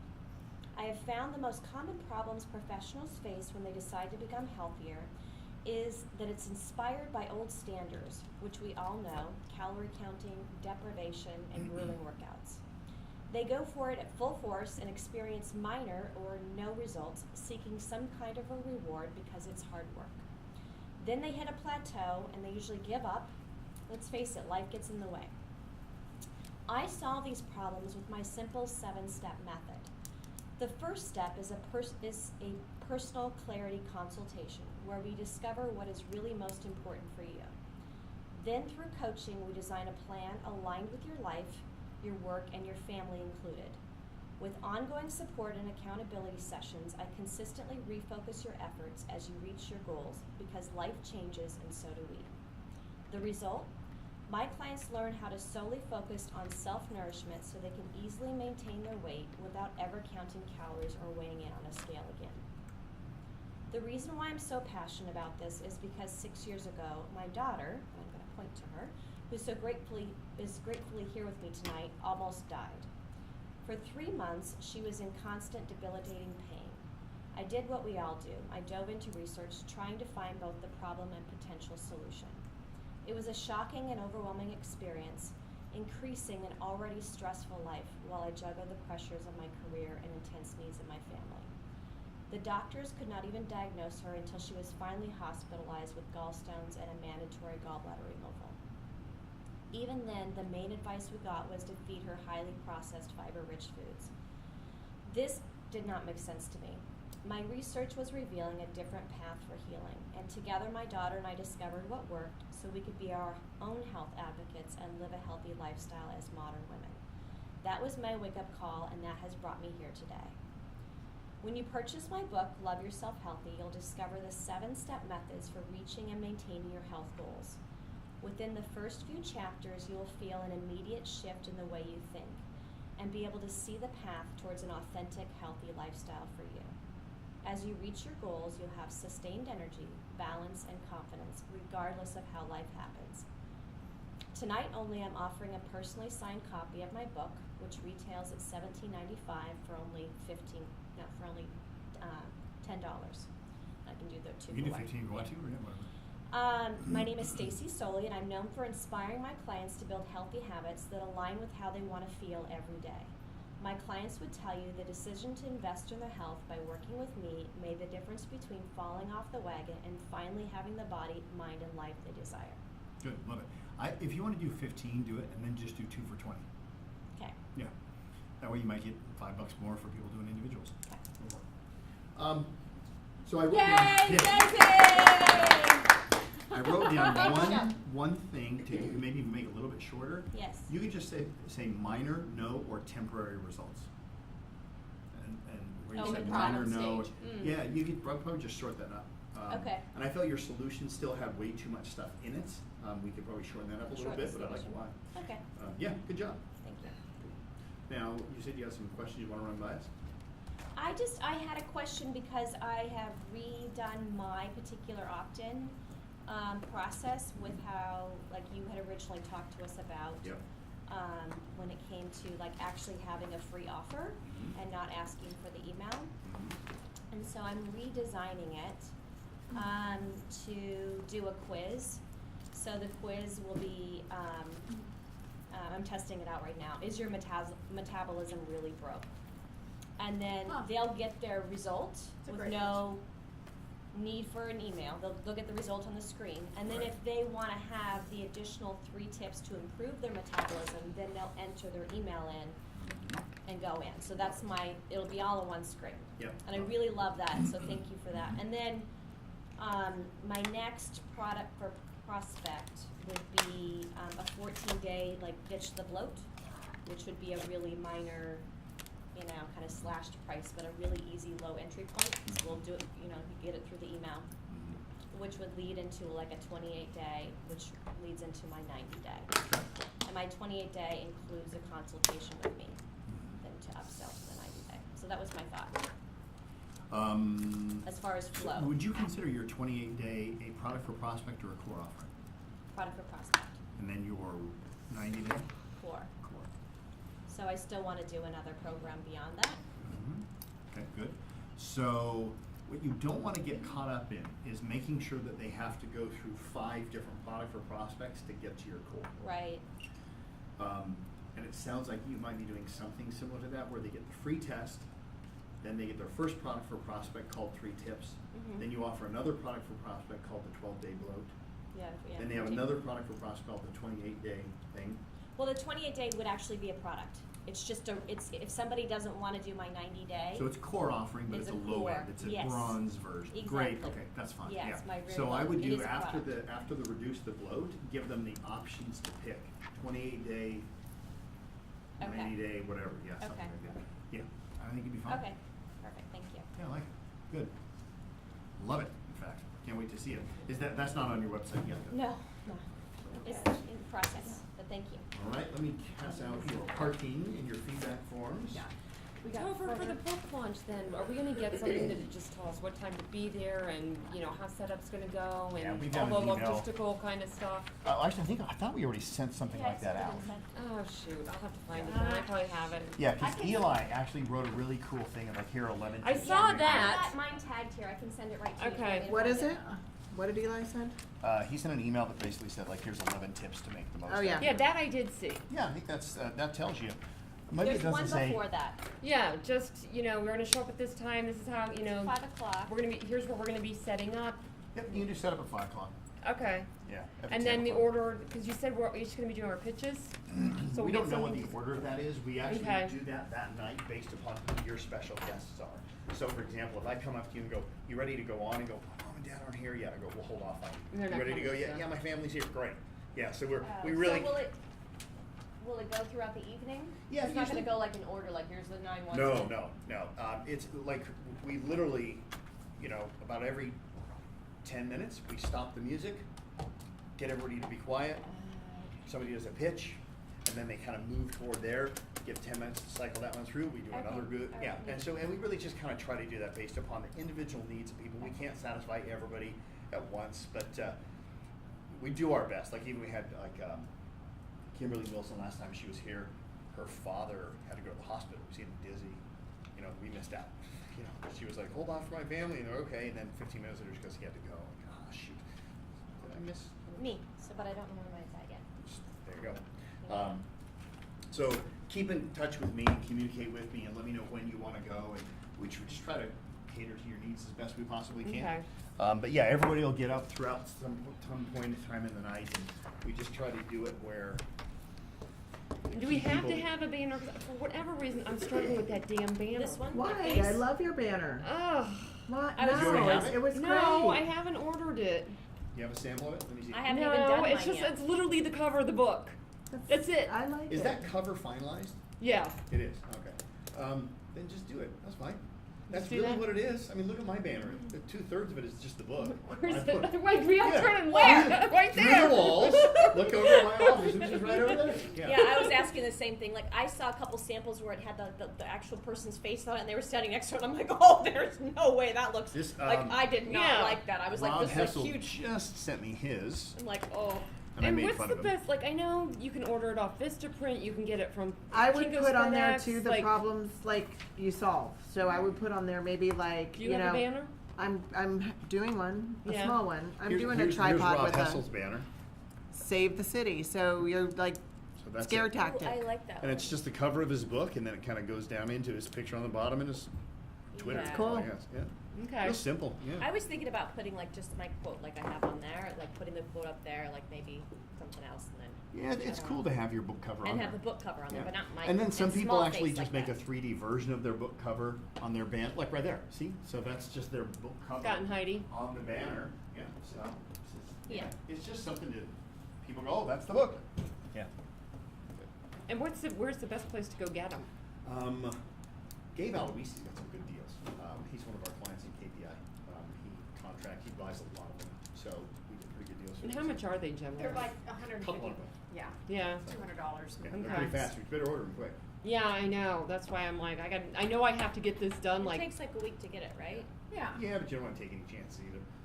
We've literally You had wanna- yeah, people- you wanna test. Corey Bergeron, his books got delivered to the Tampa Club that night. He's literally opening the books and saw it for the first time while he already has it. That would have been me. I was a little tight. Yeah. So Topher, on the event, when are you wanting to do that? Our event, the Yeah. fundraiser, Yeah. as soon as possible. Okay. So you tell me a So date. like May? Is May Ideally, okay? like to do it in April because I'm trying to raise $100,000 in April. April? So, yeah. I can't do April. They That's made 2 it? weeks away. Yeah, Okay. they made it. Can we save that opportunity? Because I like that idea. The chef one? Yeah. Yeah. We I've can do actually that. got two chefs. And I have a love your great, book cover, by okay. the way. I have a great Oh, kitchen thank for that. you. Yeah. So what is he So- gonna do? Like a cooking? Alex did it actually. He'll be So as you demonstrating practice your cooking. pitch- People love Oh, I that, know. actually. We can do anything you want. Okay, Remember I the can come up with something emotion, creative. So one of them just wants to cook food for us and just have a cool dinner. Okay. The other one's And Chef Jeff assist. from Master Chef. And he's more personable, kind of It can put was on a show type thing. That's Jeff. That's the one I Chef want. Jeff. Yeah, get up there we and could do do that in my kitchen. We could do that in my house, because my house is I like don't- I all wanna see open. you do amazing. So we could do I like will. kind of charming little setup tables, small tables. Yeah, sure.